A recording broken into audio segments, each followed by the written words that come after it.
ദൈവമക്കൾ പ്രാർത്ഥിച്ച് ബലപ്പെടണം. ഇത് അങ്ങോട്ടും ഇങ്ങോട്ടും പടി ചാരി അങ്ങോട്ടും ഇങ്ങോട്ടും കുറ്റവും കുറവും പറയുക. പണ്ടൊരു സംഭവം കേട്ടിട്ടുണ്ട്. നടുക്കടലിൽ കപ്പൽ മുങ്ങി താന്നുകൊണ്ടിരിക്കുക. കപ്പൽ നടുക്കടലില്ലേ, വലിയ കപ്പൽ താന്നുകൊണ്ടിരിക്കുക. അന്നേരം കപ്പലിനകത്ത് 2 വിദ്വാന്മാർ തലയണയ്ക്ക് അടിയുണ്ടാക്കുന്നു. എനിക്ക് വന്ന് പെന്തിക്കോസുകാരാകാനാ സാധ്യത. ഒരുത്തൻ പറഞ്ഞത് എൻ്റെ തലയണ ഇന്നലെ രാത്രി ഞാനാ വെച്ചേ. അവൻ പറഞ്ഞു ചുണയുണ്ടേ മേടിക്കാവോ എന്ന്. എടാ വിഡി, ഇത് മുഴുവൻ താന്നുകൊണ്ടിരിക്കുക, നിന്റെ തലയണ കട്ടിലൂടെ താഴുക. പെന്തിക്കോസുകാരോടായി പറയുന്നേ, ക്രിസ്ത്യാനികളോടായി പറയുന്നേ.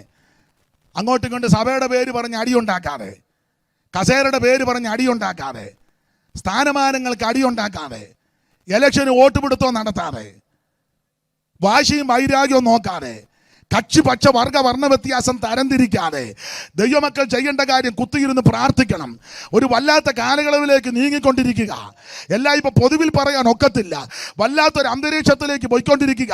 അതുകൊണ്ട് ഇന്ന് രാത്രി ഇവിടെ കൂടി വന്ന ദൈവമക്കളോട്, എന്നെ കേൾക്കുന്ന ദൈവമക്കളോട് പറയാ, ചെളി വാരി എറിയാനും ആക്ഷേപിക്കാനും അപമാനം പറയാനും അവൻ തമ്മിൽ പഴിചാരാനും കുറ്റം ചുമത്താനുള്ള സമയമല്ല. 5 മിനിറ്റ് കിട്ടിയാൽ നീ ആത്മാവിൽ ബലപ്പെട്ടോണം. 10 മിനിറ്റ് കിട്ടിയാൽ പ്രാർത്ഥിച്ച് ആത്മാവിൽ പൊരുതിക്കോണം. സുവിശേഷം എന്ന് പറയുമ്പോൾ തന്നെ നല്ല വാർത്തയാണ്. എനിക്ക് ആംഗലേയ ഭാഷ വലിയ വശമില്ല. അതുകൊണ്ട് എനിക്ക് ഒത്തിരി അബദ്ധവും പറ്റിക്കൊണ്ടിരിക്കുക. വശമുള്ളവരെ കൂടെ നിർത്തി അവരെ വശക്കേടാക്കി വെച്ച് പോയി. അപ്പം അതുകൊണ്ട് വലിയ വശമില്ല. എങ്കിലും അഭിഷിക്തരായ ദൈവദാസന്മാർ പറഞ്ഞും പഠിപ്പിച്ചുമൊക്കെ കേട്ടിട്ടുള്ളത് കൊണ്ട് ഗുഡ് ന്യൂസ്, നല്ല വാർത്ത.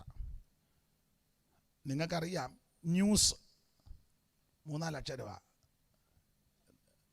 ഏതൊക്കെ അക്ഷരം? ന്യൂസ് സ്പെല്ലിങ് സുബിന് എടേ ഉറക്കെ പറയടേ.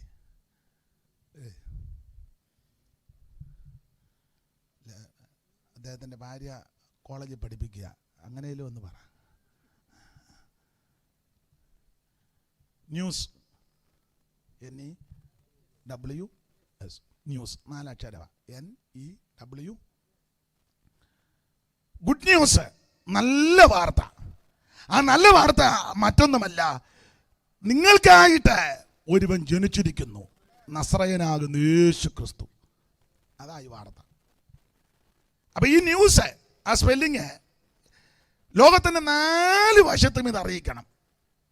N north, E east, W west, S south എന്ന് പറഞ്ഞാൽ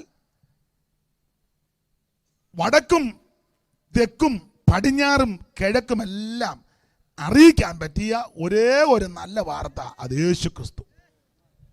എല്ലാം കിഴക്ക് അറിയിക്കേണ്ട വാർത്ത ഇതാ. ഏതാ? സ്തോത്രം. കിഴക്കും പടിഞ്ഞാറും വടക്കും തെക്കും എല്ലാം അറിയിപ്പാൻ കൊള്ളാവുന്ന ഒരേ ഒരു വാർത്ത, നല്ല വാർത്ത, യേശു ക്രിസ്തു, നസറായനാകുന്ന യേശു ക്രിസ്തു. സ്തോത്രം.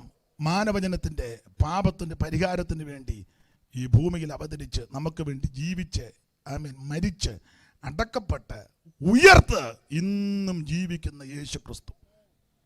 ആ വാർത്ത, അതാണ് സുവിശേഷം. അത് ഏത് സ്ഥലത്തും പറയാം, എവിടെയും അറിയിക്കാം. ഇന്ന് ഒരു കേന്ദ്രമന്ത്രി പറഞ്ഞ കാര്യം അറിയാമല്ലോ, പേപ്പർ വായിച്ചവർക്കറിയാം. ക്രിസ്ത്യാനികളെ പറ്റി നല്ല കാര്യമാണ് കേന്ദ്രമന്ത്രി പറഞ്ഞേക്കുന്നത്. ഞാനിത് പേപ്പർ വായിച്ചു, നിങ്ങൾ വായിച്ചെന്ന് തോന്നുന്നു. സ്തോത്രം. നല്ല വാർത്തയാണ് യേശു ക്രിസ്തു. ആ യേശു ക്രിസ്തുവിൻ്റെ വിശേഷതകളാണ് പുതിയ നിയമത്തിലെ പ്രാരംഭ 4 പുസ്തകമാകുന്ന മത്തായി സുവിശേഷം, മർക്കോസിൻ്റെ സുവിശേഷം, ലൂക്കോസിൻ്റെ സുവിശേഷം, യോഹന്നാന്റെ സുവിശേഷം, ഈ 4 സുവിശേഷങ്ങളിൽ അറിയിച്ചിരിക്കുന്നത്. എപ്പോഴും പറയാനുള്ള കാര്യമാണ്, യേശു ക്രിസ്തു രാജാതിരാജാവാണ്. യേശു ക്രിസ്തു സമ്പൂർണ്ണ മനുഷ്യനായി ഈ ഭൂമിയിൽ ജീവിച്ച് കാണിച്ചു തന്ന വ്യക്തിയാണ്. യേശു ക്രിസ്തു ഈ ഭൂമിയിലായിരുന്നപ്പോൾ ഒരു ദാസനെ പോലെ അവൻ ജീവിച്ച് തെളിയിച്ചു. എല്ലാത്തിലും ഉപരി യേശു ക്രിസ്തു ഏക സത്യ നിത്യ ദൈവമാണ്. അപ്പൊ യേശുക്രിസ്തുവിന്റെ രാജ്യത്വം, മനുഷ്യത്വം, ദാസ്യത്വം, ദൈവത്വം, അതാണ് ഈ 4 പേരും മത്തായിയും മർക്കോസും ലൂക്കോസും യോഹന്നാനും അടുക്കടുക്കായിട്ട് തെളിയിച്ചിരിക്കുന്നത്. മത്തായി സുവിശേഷകൻ ഈ യഹൂദന്മാരെയും കൂടെ ഉന്നം വെച്ച എഴുതിയിരിക്കുന്നത്. ഓരോ ഉദ്ദേശമുണ്ടല്ലോ. യഹൂദന്മാർക്ക് പാരമ്പര്യം താല്പര്യമുള്ളത് കൊണ്ട് അവരെയും കൂടെ ഉൾപ്പെടുത്തി അവർക്കും താല്പര്യം വരത്തക്ക വിധത്തിലാണ് മത്തായി എഴുതിയിരിക്കുന്നത്.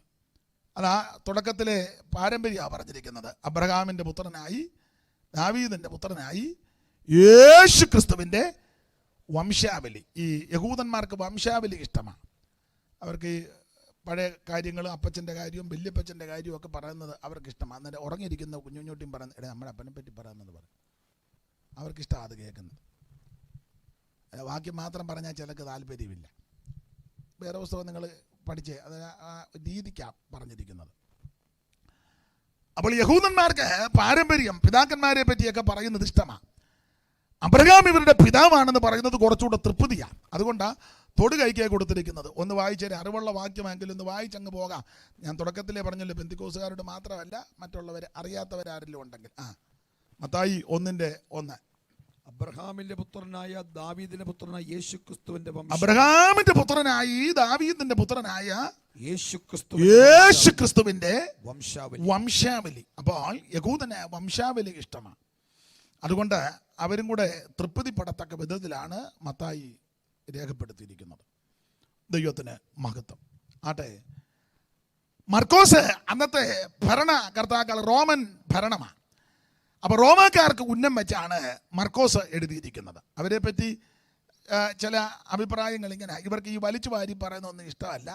അപ്പോൾ തന്നെ ഷോർട്ടായിട്ട് പറയുകയും ചെയ്യണം, സ്റ്റാൻഡേർഡും ഉണ്ടായിരിക്കണം. അതുകൊണ്ടാണ് മർക്കോസ് വളരെ ലോപിച്ചാണ് എഴുതിയിരിക്കുന്നത്. 16 അധ്യായമേ ഉള്ളൂ.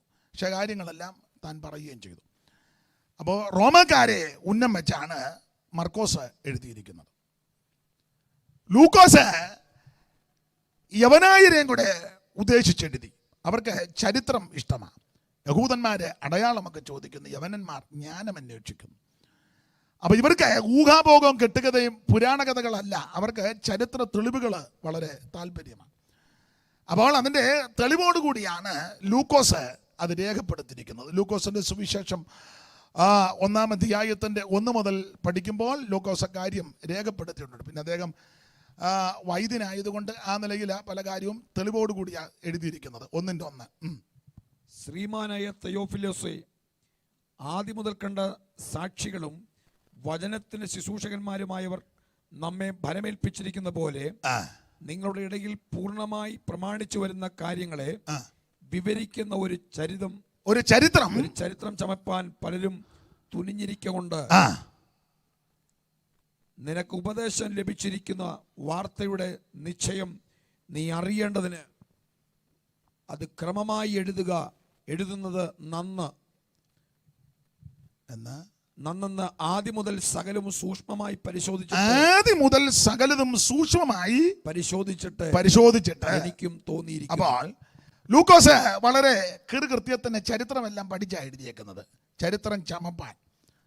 അപ്പോൾ ചരിത്ര തെളിവോടുകൂടിയാണ്. അത് ആദ്യം മുതൽ ശ്രദ്ധിച്ചു, സൂക്ഷ്മമായിട്ട് അത് പഠിച്ചു, അത് ക്രമമായിട്ട് എഴുതി. അങ്ങനെയാണ് ലൂക്കോസിൻ്റെ എഴുത്ത്. എന്ന് പറഞ്ഞാൽ അറിവുള്ള, വിവരമുള്ള, ജ്ഞാനമുള്ള ഒരു വ്യക്തി ഇത് വായിക്കുമ്പോൾ സംശയത്തിന് യാതൊരു ഹേതുവും ഇല്ല. സംശയ നിവാരണങ്ങൾ നടത്തിയാണ് ലൂക്കോസ് കാര്യങ്ങൾ കൃത്യത്തിന് എഴുതിയിരിക്കുന്നത്. എന്നാൽ ഇതിന്നെല്ലാം വ്യത്യസ്തമാണ് നമുക്കറിയാം യോഹന്നാന്റെ സുവിശേഷം. യോഹന്നാൻ എഴുതിയിരിക്കുന്നത് ഞാൻ ഓർപ്പിച്ചല്ലോ, മത്തായി യഹൂദനെ ഉദ്ദേശിച്ചെഴുതി, മർക്കോസ് റോമാക്കാർ ഭരണകർത്താക്കളെ ഉന്നം വെച്ച് എഴുതി, ലൂക്കോസ് യവനായർ അവരെ ഉന്നം വെച്ചെഴുതി. എന്നാൽ യോഹന്നാൻ്റെ എഴുത്ത് ഇതിന് വ്യത്യസ്തമാണ്. യോഹന്നാൻ എൻ്റെ ഭാഷയിൽ പറഞ്ഞാൽ ദൈവസഭയെ ഉന്നം വെച്ചാണ് എഴുതിയേക്കുന്നത്. കാരണം ദൈവമക്കൾക്ക് പ്രധാനമായിട്ട് അവർ പ്രാധാന്യം കൊടുത്തിരിക്കുന്നത് പാരമ്പര്യത്തിനല്ല, ചരിത്രത്തിനല്ല. വലിയ സ്റ്റാൻഡേർഡ് കീപ്പ് ചെയ്യുന്ന നല്ലതാ, പക്ഷെ അതിനല്ല. ദൈവമക്കൾ ഏറ്റവും പ്രാധാന്യം കൊടുക്കുന്നത് ദൈവവചനത്തിനാണ്. നമുക്ക് ആവശ്യം ദൈവത്തിൻ്റെ വചനമാണ്. അപ്പോൾ അതുകൊണ്ട് ആ യോഹന്നാൻ വചനത്തെ ഉദ്ദേശിച്ചെഴുതി, ദൈവസഭയെ ഉദ്ദേശിച്ചെഴുതി. ദൈവമക്കൾക്ക് വചനം ആവശ്യം. അതാ 1-ാം അധ്യായത്തിന്റെ 1-ാം വാക്യം തൊടുകൈക്ക് അങ്ങനെ കൊടുത്തിരിക്കുന്നത്. ആദിയിൽ വചനമുണ്ടായിരുന്നു, ആദിയിൽ വചനമുണ്ടായിരുന്നു, വചനം ദൈവത്തോടു കൂടെ ആയിരുന്നു, വചനം ദൈവമായിരുന്നു. അപ്പോൾ ദൈവസഭയെ ഉദ്ദേശിച്ചെഴുതിയിരിക്കുന്നത് കൊണ്ട് ആ വചനത്തിന്റെ കാര്യം ആ തൊടുകൈക്ക് പറഞ്ഞിരിക്കുന്നത്. ആദിയിൽ വചനമുണ്ടായിരുന്നു, വചനം ദൈവത്തോടു കൂടിയായിരുന്നു, ആ വചനം ദൈവമായിരുന്നു. ഇടയ്ക്ക് കയറി പറയാം, നമുക്ക് ആവശ്യം ദൈവവചനമാണ്. ഈ ദൈവവചനത്തിന്റെ ഒരു വിശേഷത നിങ്ങൾക്കറിയാം, ഇത് കടന്നു വന്ന് ക്രിയ ചെയ്തുകൊണ്ടിരിക്കും. ഇവിടെ ഇരുന്ന് ശാന്തമായ അന്തരീക്ഷത്തിൽ ദൈവത്തിൻ്റെ വചനം ഭക്തിയോടും പ്രാർത്ഥനയോടും ഏകാഗ്രചിത്തരായിട്ട് ഇത് കൈക്കൊള്ളുമ്പോൾ ഈ വചനം എൻ്റെ ഭാഷയിൽ പറഞ്ഞാൽ നിന്റെ വീട്ടിൽ ചെന്ന് ക്രിയ ചെയ്തുകൊണ്ടിരിക്കും. രോഗികളായി ഭാരപ്പെടുന്ന ആരെങ്കിലും ഇന്ന് രാത്രി ഗ്രൗണ്ടിൽ വന്നെങ്കിൽ, ദൂരത്തിരുന്ന് വീട്ടിലിരുന്നോ കിടക്കയിൽ അഭയം പ്രാപിച്ച് കേൾക്കുന്നെങ്കിൽ ആമേ ശ്രദ്ധിച്ച് ഈ വചനം കേൾക്കുമ്പോൾ ഈ വചനം ആ രോഗമുള്ള ഭാഗത്ത് ക്രിയ ചെയ്യും. എൻ്റെ ഭാഷയാ. ഉപദേശിമാർ തലയിലും കൈവെക്കണ്ട, ഇട്ട് കുലുക്കുകയും വേണ്ട, തള്ളി താഴെ ഇടുകയും വേണ്ട, തെള്ളിക്കൊണ്ട് നടക്കുകയും വേണ്ട. എന്നാലൊരു സഹോദരിയെ തെള്ളിക്കൊണ്ട് പോകുന്ന കണ്ട് അവൾ അതിന് പുറകോട്ട് പോവുക. അവനെ വീഴിക്കാൻ നോർത്ത അവൾ വീഴുന്നില്ല. തെള്ളിക്കൊണ്ട് നടക്കണ്ട, ഉരുട്ടിക്കൊണ്ട് നടക്കണ്ട, ഒന്നും ചെയ്യണ്ട. പിന്നെ തലയെ കൈവച്ച് പ്രാർത്ഥിക്കുന്നതിന് ഞാൻ എതിരല്ല.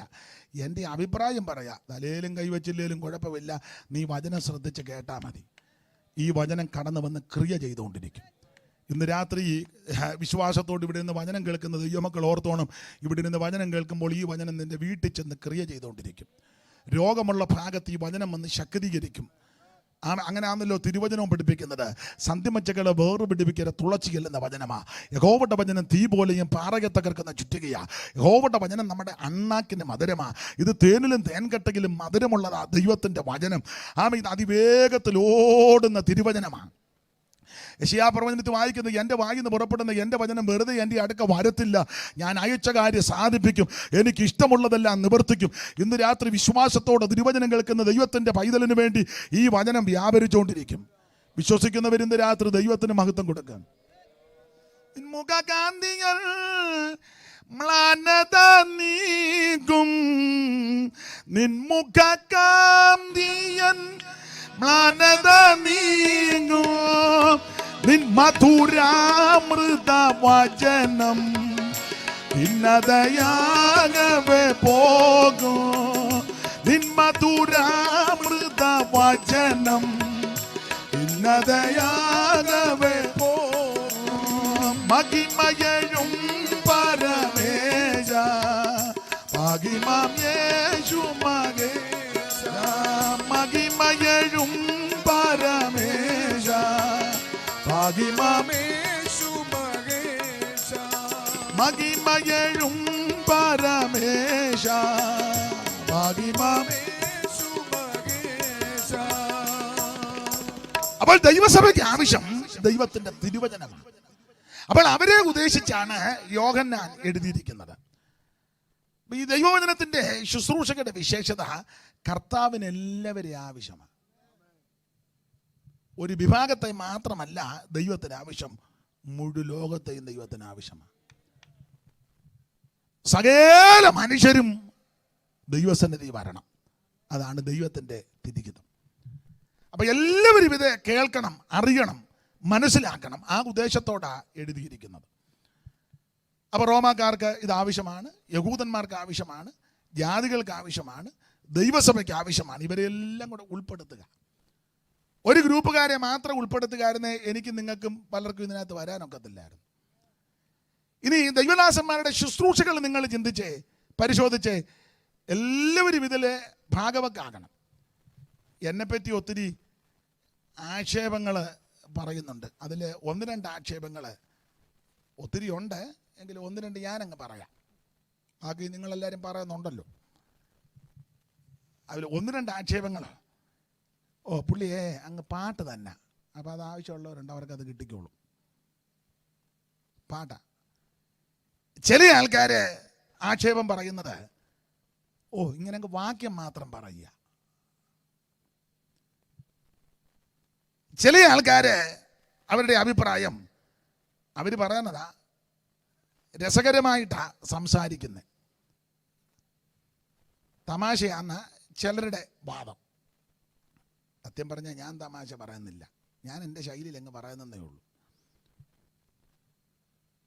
ചില ആൾക്കാര് പറയുന്നത് ഭയങ്കര ഉപദേശമാണ്. ഇങ്ങനെ പല അഭിപ്രായങ്ങളുണ്ട്. കർത്താവും ഒരിക്കൽ ചോദിച്ചല്ലോ, അല്ലേ, നമ്മൾ കുറച്ച് നാൾ കൊണ്ട് യോഗം നടത്തുക, അഭിപ്രായം എന്നാന്ന്.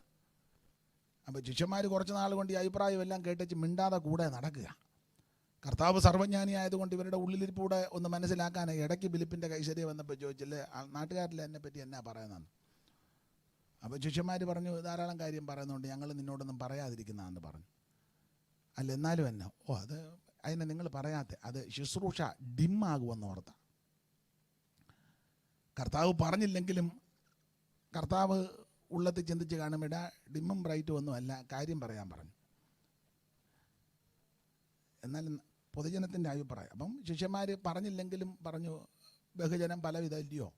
അല്ല എന്നാലും എന്തോ ആൾക്കാരുടെ ഒരു അഭിപ്രായം. നമ്മളിങ്ങനെ കവർണ്ണഭൂമിയിലെ യോഗം, കടൽക്കരയിലെ യോഗം, ബദാനിയിലെ യോഗം, മലമേ കയറിയുള്ള യോഗം, പടകിലിരുന്നുള്ള യോഗം, കടൽക്കരയിലെ യോഗം, പിന്നെ അങ്ങനെ പല യോഗങ്ങൾ നടത്തുകയല്ലയോ. വലിയ വലിയ ക്രൂസൈഡുകളാണ്. ഒരു ദിവസത്തെ യോഗം, 3 ദിവസത്തെ യോഗം, ഇങ്ങനെ യോഗമാണ്. അപ്പോൾ ഈ നാട്ടുകാരുടെ അഭിപ്രായം. അപ്പോൾ ശിഷ്യന്മാർ പറഞ്ഞു, പല അഭിപ്രായങ്ങളാണ് പറയുന്നത്. എന്തുവാ ചെല്ല് പറയുന്നത്, നിനക്ക് ഭൂതമുണ്ടെന്ന്. ഇവിടെ 2 പേര് അങ്ങനെ ഒരു വയ്യാറ്റുപുഴ മുക്കിന് നിന്നാ പറഞ്ഞു, നിനക്ക് ഭൂതമുണ്ട്. പിന്നെ വേറെ 2 പേര് ആ മീൻകുഴി ഭാഗത്ത് നിന്ന് പറഞ്ഞു, നീ ഭൂതങ്ങളുടെ തലവനാകുന്ന ബേൽസബൂലിനെ കൊണ്ടാണ് ഇതെല്ലാം ചെയ്യിക്കുന്നത്.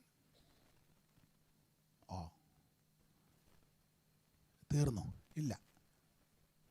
മെനഞ്ഞാൻ നാളെ നീലിപിലാവ് ഇന്ന് ഒരുത്തൻ പറഞ്ഞു, നീ എരമയാവാന്ന്. ഒരുത്തൻ പറയുന്നത് ഏലിയാവാന്ന്. പിന്നെ വേറെ ഒത്തിരി ഉണ്ട്. വേറെ ഈ താഴ്ത്തി കെട്ടാൻ പറഞ്ഞ്, എന്നാ ശുശ്രൂഷ ചെയ്താൽ എന്നാ തച്ചൻ്റെ മോനല്ലയോ, അത് കൊച്ചാക്കാൻ പറഞ്ഞതാ. പിന്നെന്തോ എൻ്റെ അഭിപ്രായമുണ്ട്. ഇഷ്ടം പോലെ ഉണ്ട്. ഇന്നാളൊരാൾ പറഞ്ഞ് ശരിയായിട്ടൊന്നും ജനിച്ചതല്ലെന്ന്. മനസ്സിലായല്ലോ, വേശ്യാപുത്രനാണ്. അങ്ങനെ പല പല അഭിപ്രായങ്ങളാണ്. അപ്പം കർത്താവ് ഈ ശിഷ്യന്മാരോട് ചോദിച്ചു, ആട്ടെ, നാട്ടുകാർ പല കാര്യങ്ങൾ പറയുന്നുണ്ട്, അത് അവിടെ ഇരിക്കട്ടെ, നിങ്ങൾക്ക് എന്നെ പറ്റിയുള്ള അഭിപ്രായം എന്നാ? നമ്മൾ 2-3 വർഷമായല്ലോ ഇങ്ങനെ ഒന്നിച്ച് സഹകരിക്കാൻ തുടങ്ങിയിട്ട്. അതല്ലേ ഏറ്റവും വലുത്, നിങ്ങൾക്ക് എന്നെ പറ്റിയുള്ള അഭിപ്രായം.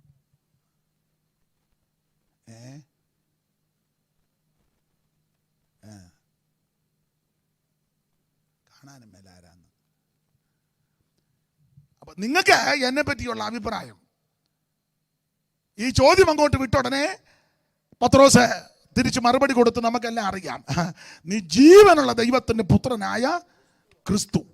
കർത്താവ് തിരിച്ചു പറഞ്ഞു, ബർയോനാ ശിമോനെ, ജഡരക്തങ്ങളല്ല ഇത് വെളിപ്പെടുത്തിയത്, സ്വർഗസ്ഥനായ എൻ്റെ പിതാവ്. ഞാൻ പലപ്പോഴും പലരോടും പറയാറുണ്ട്, എന്നോട് പല കാര്യങ്ങൾ പലരും ചോദിക്കുമ്പോൾ ഞാൻ പറയാറുണ്ട്, ഈ അവിടെ ഇവിടെയും ആരായി വർത്താനം പറയുന്നേ?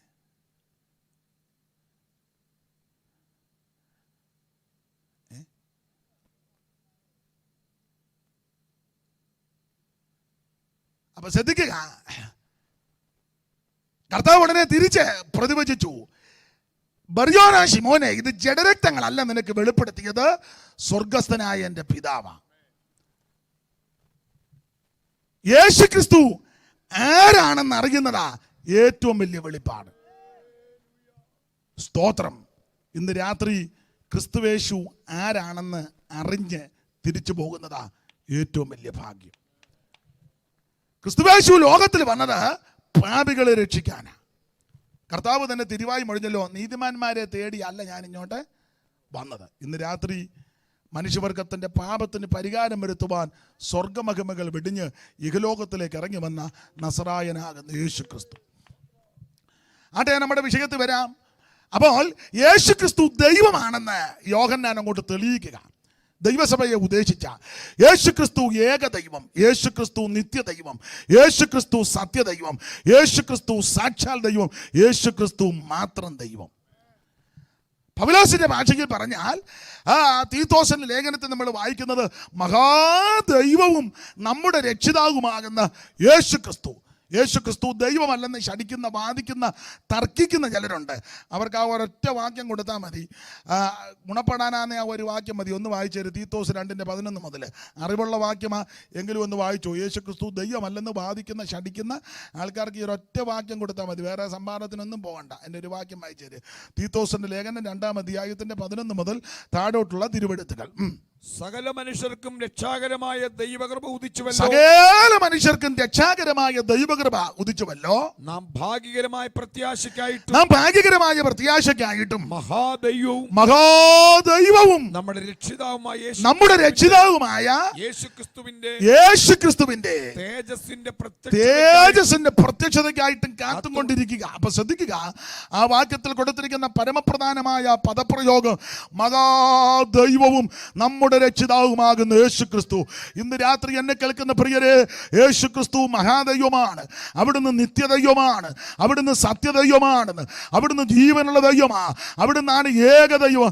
യേശുക്രിസ്തു മാത്രമാണ് ദൈവം. ആ കാര്യമാണ് യോഹന്നാൻ തൻ്റെ എഴുത്തിൽ കൂടി വിവരിക്കുന്നത്. യേശുക്രിസ്തുവിൻ്റെ ദൈവത്വം ഓരോ അധ്യായത്തിലും അവിടുന്ന് അത്ഭുതങ്ങളുടെ ദൈവമായി വെളിപ്പെടുന്നതായിട്ട് മനസ്സിലാക്കുന്നു. നിങ്ങൾക്കറിയാം, അറിവുള്ള ഭാഗമാണല്ലോ. 1-ാം അധ്യായത്തിൽ ലോകത്തിൻ്റെ പാപത്തെ ചുമക്കുന്ന ദൈവത്തിൻ്റെ കുഞ്ഞാണ്. 2-ാം അധ്യായത്തിൽ കാനാവിലെ കല്യാണ വീട്ടിൽ അവിടുന്ന് പച്ചവെള്ളത്തെ വീഞ്ഞാക്കി. 3-ാം അധ്യായത്തിലേക്ക് വരുമ്പോൾ അവിടുന്ന് നിത്യജീവൻ കൊടുക്കുന്ന ദൈവമാണ്. 4-ാം അധ്യായത്തിലേക്ക് പ്രവേശിക്കുമ്പോൾ അവിടുന്ന് ആത്മാവാകുന്ന ദൈവം. 5-ാം അധ്യായത്തിലെ കുറുവാക്യമാണ് നമ്മൾ വായിച്ചത്. 5-ാം അധ്യായത്തിൽ സകല ദീനങ്ങളെയും വ്യാധികളെയും പൊറുപ്പിക്കുന്ന അത്ഭുതങ്ങളുടെ ദൈവം. 6-ാം അധ്യായത്തിൽ സ്വർഗത്തിൽ നിറങ്ങുമെന്ന ജീവന്റെ അപ്പമായ ദൈവം. 7-ാം അധ്യായത്തിൽ ആത്മനിറവിനെ പകർന്നു കൊടുക്കുന്ന നിത്യനായ ദൈവം. 8-ാം അധ്യായത്തിൽ സാക്ഷാൽ ദിവ്യ വെളിച്ചമാകുന്ന ദൈവം. 9-ാം അധ്യായത്തിൽ നമുക്കറിയാം, പിറവിയിലെ കുരുടനെ സൗഖ്യമാക്കിയ അത്ഭുതങ്ങളുടെ ദൈവം. എത്ര മാറാരോഗവും പാരമ്പര്യ രോഗങ്ങളും ഏത് വിഷയങ്ങളാണെന്ന് പരിഹരിക്കാൻ കഴിവുള്ളവനാണ് നസറയനാകുന്ന യേശുക്രിസ്തു. 10-ാം അധ്യായത്തിലേക്ക് വരുമ്പോൾ നല്ല ഇടയനായ ദൈവം. 11, 12 അധ്യായം ചേർത്ത് പഠിച്ചാൽ നിങ്ങൾക്കറിയാം, മരിച്ചവരെ ഉയർപ്പിക്കുന്ന ദൈവം. ഇന്ന് രാത്രി സത്യദൈവമായ, നിത്യദൈവമായ, ഏകദൈവമായ, സാക്ഷാൽ ദൈവമായ യേശുക്രിസ്തു ഈ രാത്രി നമ്മുടെ നടുവിൽ കൂടെ ഉലാവിക്കൊണ്ടിരിക്കുക. അവിടുന്ന് പറഞ്ഞ് 2-3 പേർ എൻ്റെ നാമത്തിൽ എവിടെ കൂടിയാലും ഞാൻ അവരുടെ നടുവിൽ വരുമെന്ന് അരുളി ചെയ്ത നസറായൻ ഇന്ന് രാത്രിയിൽ ഈ ഗ്രൗണ്ടിന്റെ നടുവിൽ നടകൊള്ളുന്നതോർത്ത് ദൈവത്തിന് മഹത്വം അനുഭവിക്കുന്ന, വിശ്വസിക്കുന്ന, അത് അനുഭവിച്ചു കൊണ്ടിരിക്കുന്ന ദൈവമക്കളെ ഓർത്ത് ഇന്ന് രാത്രി ദൈവത്തിന് മഹത്വം. ഏകസത്യ ദൈവമേയുള്ളൂ ഭൂവാസികളെ, ഏകസത്യ ദൈവമേയുള്ളൂ ഭൂവാസികളെ, ഏകസത്യ ദൈവമേയുള്ളൂ. ഏകസത്യ ദൈവമൊന്ന്, ഏകരക്ഷിതാവുമൊന്ന്. ഏകസത്യ ദൈവമൊന്ന്, ഏകരക്ഷിതാവുമൊന്ന്. ഏകസത്യവേദമൊന്ന്, ഏകരക്ഷാമാർഗമൊന്ന്. ഏകസത്യവേദമൊന്ന്, ഏകരക്ഷാമാർഗമൊന്ന്. ഏകസത്യ ദൈവമേയുള്ളൂ ഭൂവാസികളെ, ഏകസത്യ ദൈവമേയുള്ളൂ ഭൂവാസികളെ. ഏകസത്യ ദൈവമേയുള്ളൂ ഭൂവാസികളെ, ഏകസത്യ ദൈവമേയുള്ളൂ. ശ്രദ്ധിക്കുക, യേശുക്രിസ്തു ഒരു വിഭാഗത്തിന്റെ ദൈവമല്ല, അവിടുന്ന് മുഴു ലോകത്തിന്റെ ദൈവമാണ്. ഒരു പ്രത്യേക വിഭാഗത്തിന് വേണ്ടി അവതരിച്ച ആളല്ല ക്രിസ്തു, മുഴു ലോകത്തിനും വേണ്ടി അവതരിച്ചവനാണ്. ഒരു പ്രത്യേക സംഘടനയ്ക്ക് വേണ്ടി മാത്രം ഇറങ്ങി വന്ന ആളല്ല ക്രിസ്തു, അവിടുന്ന് മുഴു ലോകത്തിൻ്റെ ദൈവമാണ്. ഏത് മതത്തിലും കുലത്തിലും കുടുംബത്തിലും നിറത്തിലും നിലവാരത്തിൽപ്പെട്ടവർക്കും യേശുവിനെ അറിയുവാനും ആരാധിക്കുവാനും അംഗീകരിക്കുവാനും അനുഗമിപ്പാനും അതിനുള്ള അവകാശമുണ്ട്. അതുകൊണ്ടാണല്ലോ ഇന്ന് രാത്രി ഞാനും എന്നെ പോലെയുള്ള അനേക പ്രിയപ്പെട്ടവരും ഈ മാർഗത്തിൽ വരുവാൻ സത്യദൈവമായ, നിത്യദൈവമായ, ഏകദൈവമായ യേശുക്രിസ്തുവിനെ സേവിക്കുവാൻ, ആരാധിക്കുവാൻ, അനുഗമിപ്പാൻ ഇടയായത്. അതോർത്ത് ഇന്ന് രാത്രി വീണ്ടും ദൈവത്തിന് മഹത്വം കൊടുക്കുക. അവിടുന്ന് ഏകദൈവമാണ്, സത്യദൈവമാണ്. ഇന്ന് രാത്രി എടുത്ത വാക്യത്തിലേക്ക് നമുക്ക് വരണം. അപ്പം അതിന് മുമ്പ് ഒരിക്കൽ കൂടി ആ വാക്യം വായിച്ചാട്ടെ. ആമേൻ ആമേൻ, ഞാൻ നിങ്ങളോട് പറയുന്നു, മരിച്ചവർ ദൈവത്തിന്റെ ശബ്ദം കേൾക്കുകയും കേൾക്കുന്നവർ ജീവിക്കുകയും ചെയ്യുന്ന നാഴിക വരുന്നു, ഇപ്പോൾ വന്നുമിരിക്കുന്നു. ഓർപ്പിച്ചല്ലോ, രണ്ട് കാര്യമാണ് ഈ വാക്യത്തിൽ അടങ്ങിയിരിക്കുന്നത്. ഒന്ന്, ജീവിച്ചിരിക്കുക. രണ്ട്, അവിടെ ഒരു പരാമർശമുണ്ട്, മരണം. അപ്പൊ ശ്രദ്ധിക്കുക, മരണം, ജീവൻ. ഇന്ന് രാത്രി നമ്മൾ ചിന്തിക്കാൻ പോകുന്ന ചെറിയൊരു ചിന്താവിഷയം, ജീവിച്ചിരിക്കാൻ നാം എന്ത് ചെയ്യണം? അതാണ് ഇന്ന് രാത്രി നമ്മൾ ചിന്തിക്കാൻ പോകുന്ന വിഷയം. ജീവിച്ചിരിക്കാൻ എന്ത് ചെയ്യണം? അതിനു മുമ്പായിട്ട് അവിടെ കൊടുത്തിരിക്കുന്നൊരു പദം മരണത്തെ പറ്റി പരാമർശിക്കുക. ഒന്നുകൂടെ ആ 25-ാം വാക്യം ഒന്ന് വായിച്ചാട്ടെ.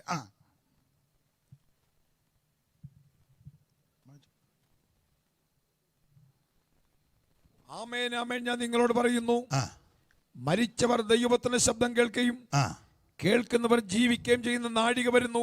ഇന്ന് രാത്രി എന്നെ കേൾക്കുന്ന പ്രിയപ്പെട്ടവരോട് പ്രാരംഭമായിട്ട് നിങ്ങൾ ഇങ്ങോട്ട് ശ്രദ്ധിക്കാതൊക്കെ അവർ പരുവത്തിന് കൈകാര്യം ചെയ്തോളൂ. നിങ്ങൾ ആ പുള്ളിയെ വളരെ യോഗ്യമായിട്ടാണ് കൊണ്ടുപോകുന്നത്. നിങ്ങൾ ഇങ്ങോട്ട് ശ്രദ്ധിക്കേ. ഇതുപോലൊരു അവസരം നിങ്ങൾക്ക് കിട്ടുകയില്ല. ആ തള്ള പുറകോട്ട് പിന്നെ നോക്കിയിരിക്കും, ഇങ്ങോട്ട് നോക്കാൻ. അങ്ങനെ വേണേ കൊണ്ടുപോവാം. അപ്പൊ ശ്രദ്ധിച്ചേ, ജീവനും മരണവും. ഇന്ന് രാത്രി എന്നെ കേൾക്കുന്ന പ്രിയപ്പെട്ടവരോട് പ്രാരംഭത്തിൽ ഓർപ്പിക്കട്ടെ, മരണം.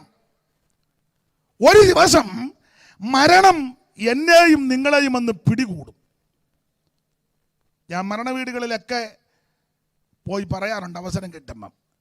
ചെല്ലു പടന്ന് ഇപ്പം മരണ വീട്ടിൽ തന്നെ നടക്കുക എന്നാ, ഇപ്പോഴല്ല നേരത്തെ നടക്കുമായിരുന്നു. പിന്നെ ഞാൻ കല്യാണത്തിന് പോയില്ലെങ്കിലും മരണ വീട്ടിൽ പോവും. കാരണം പുസ്തകത്തിലെ വാക്യം അങ്ങനെ, മരണ വീട്ടിൽ പോകണം, അത്യാവശ്യമാണ്.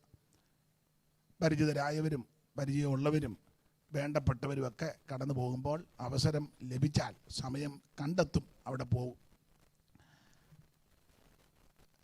ചില നേരത്തെയൊക്കെ യോഗങ്ങൾ ചിലപ്പം പോകത്തില്ല, അവരെ വിളിച്ച് പറയും, അല്പം താമസിക്കും. അയ്യോ അതെന്നാ, എനിക്ക് മരണ വീട്ടിൽ പോകണം, കാരണം ഇനിയും ഭൂമി വെച്ച് അവരെ കാണാനൊക്കുകയല്ല. അപ്പോൾ ഒരു നോക്കുന്ന കാണണം. പ്രസംഗിക്കാനുള്ള ഇതുകൊണ്ട് പോകുന്നതല്ല, അവരുടെ ദുഃഖത്തിൽ ഒരു നിമിഷം എന്തെങ്കിലും ഒന്ന് പങ്കുകൊള്ളുക, അതുകൊണ്ട് പോകും.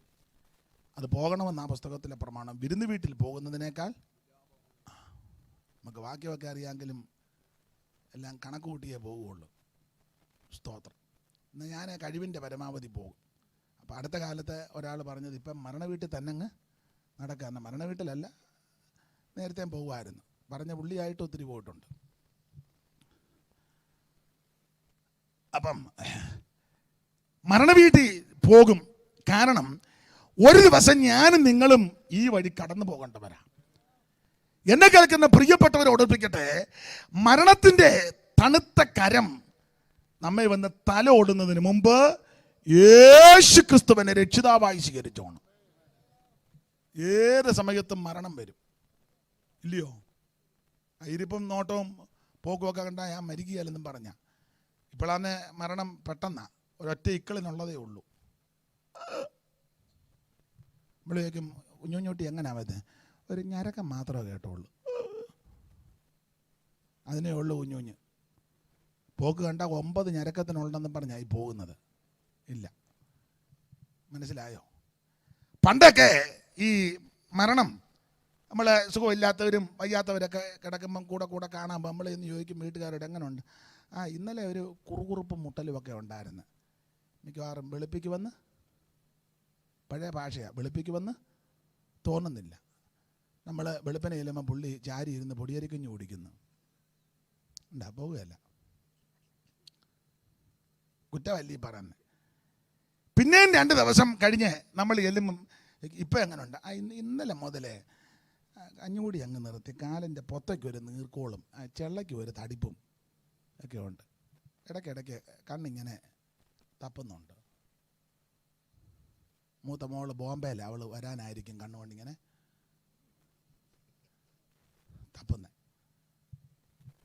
നമ്മൾ ഓർക്കും മിക്കവാറും പോകാൻ സാധ്യത ഉണ്ട്. നമ്മൾ 2 ദിവസം കഴിഞ്ഞ് പോയോ ഇല്ലയോ എന്നറിയാം. ഇന്നത്തെ പോലെ ഫോണൊന്നും ഇല്ലല്ലോ.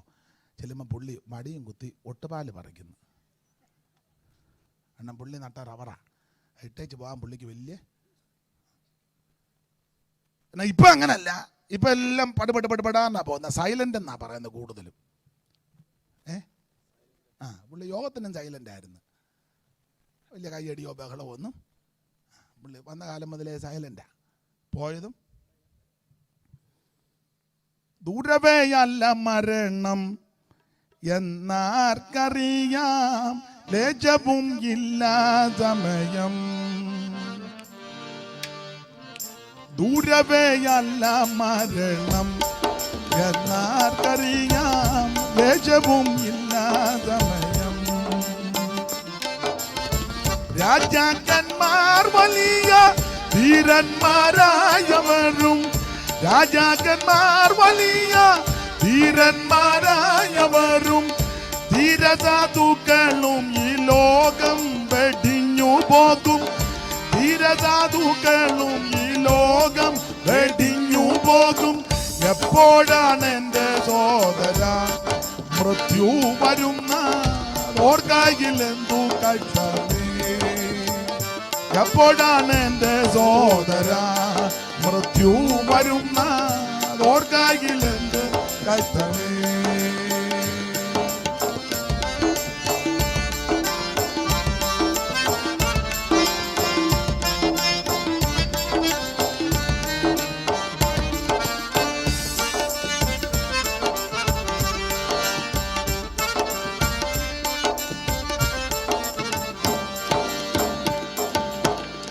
വെള്ളത്തിൽ യാത്രയിൽ വെച്ചോ ആരാധനയ്ക്കായി പള്ളിയിൽ പോകും നേരത്തോ.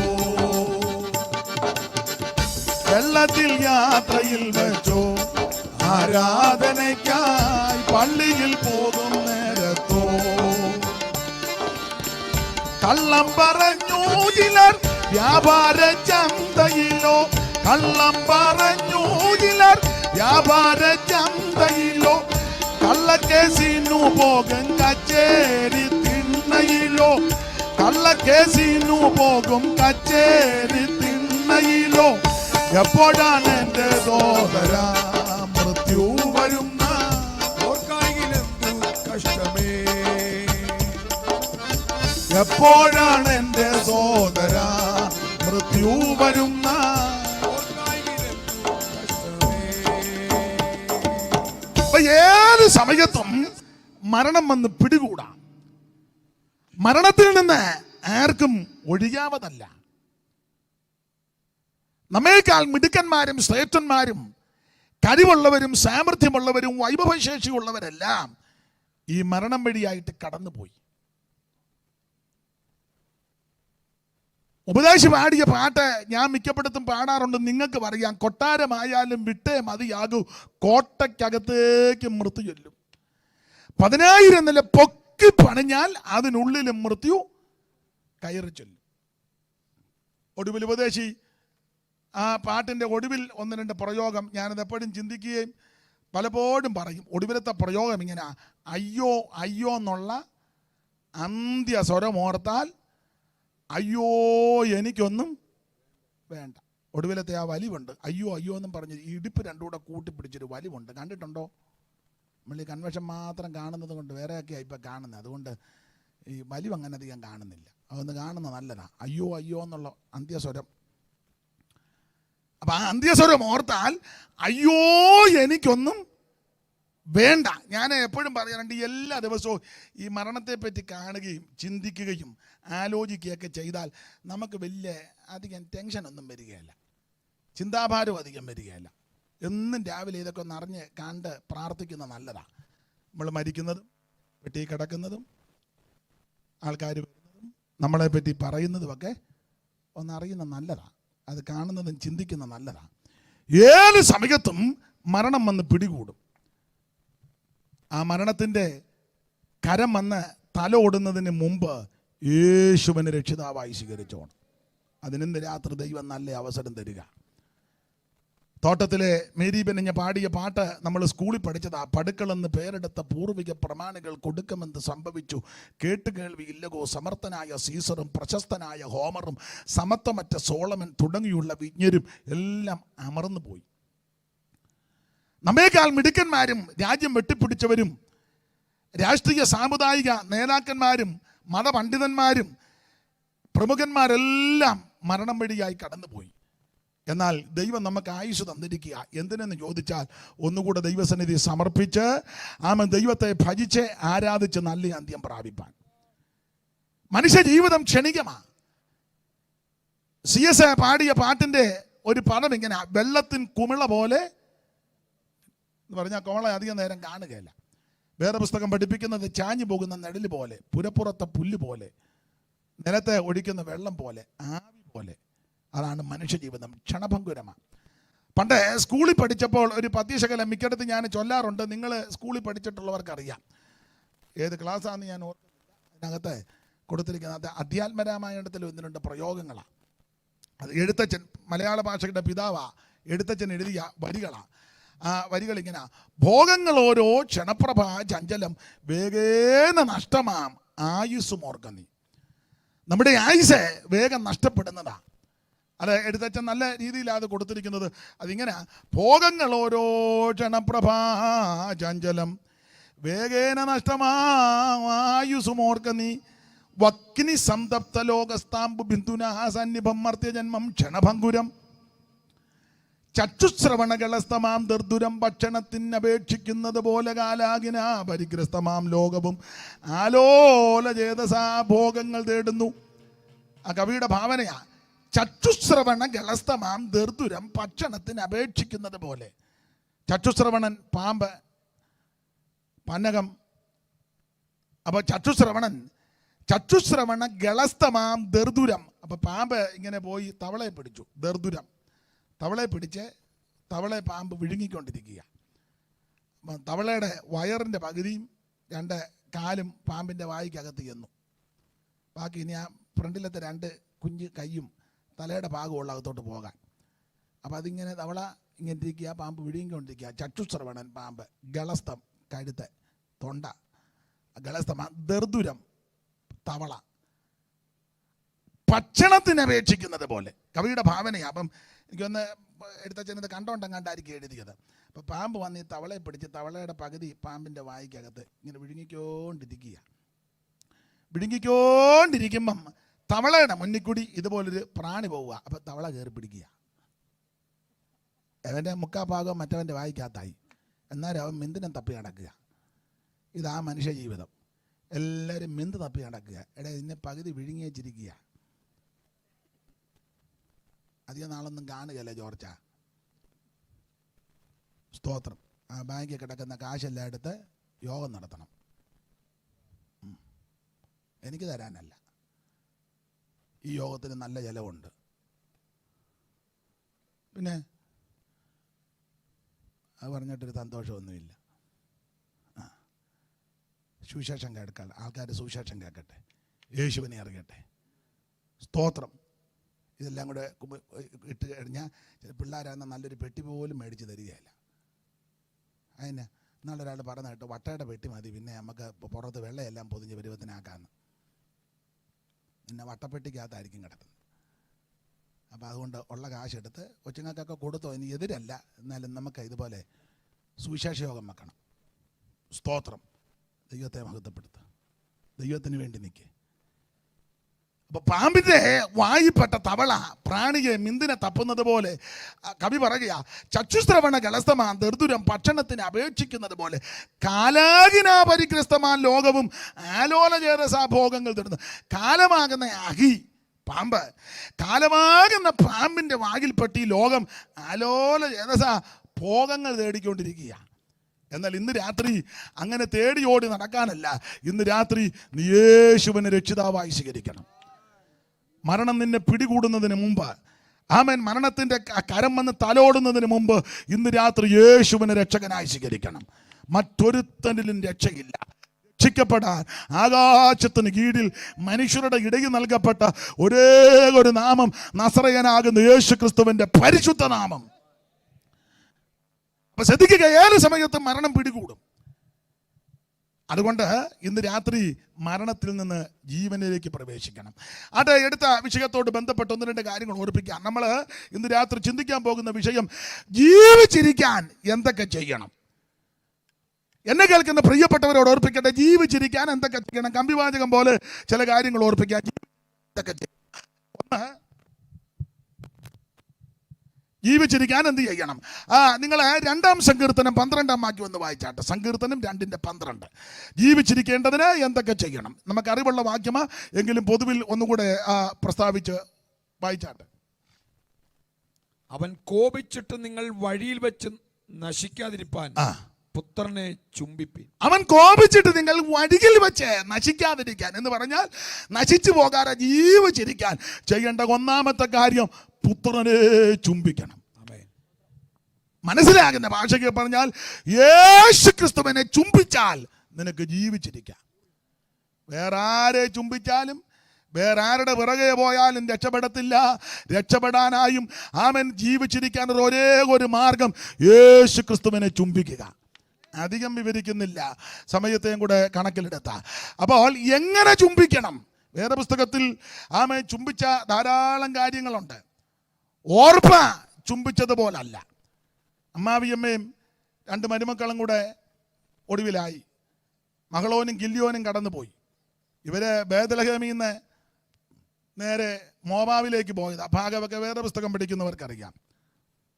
ആത്മീക കൂട്ടായ്മയിൽ നിന്ന്, അപ്പത്തിൻ്റെ ഭവനത്തിൽ നിന്ന് നേരെ മോവാബിലേക്ക് പോയി. മോവാബിൽ പ്രധാനപ്പെട്ട 2 പട്ടണമെന്ന ആർപട്ടണവും കീർപട്ടണവും. അവത്തങ്ങൾ ആർപട്ടണത്തിൻ്റെയും കീർപട്ടണത്തിൻ്റെ ഇടയ്ക്ക് പോയി താമസിച്ചെന്ന. അവിടെ ചെന്ന് കണ്ടോ നിലമൊക്കെ ആക്കി ബിസിനസ്സൊക്കെ നടന്നു. മഹളോനും ഗില്യോനും ആ പിള്ളേർക്ക് വ്യാഖ്യാനം, പിള്ളേരുടെ ആ പേരിന് കൊടുത്തിരിക്കുന്ന വ്യാഖ്യാനം, ഒരുത്തൻ ബലഹീനനും ഒരുത്തൻ രോഗി. മഹളോനും ഗില്യോനും 2 എണ്ണം. ഒരുത്തൻ ബലഹീനനും ഒരുത്തൻ രോഗി. ആ 2 എണ്ണത്തെ വെച്ചുകൊണ്ട് സഭ നടത്തുന്ന പുള്ളിയുടെ കാര്യം.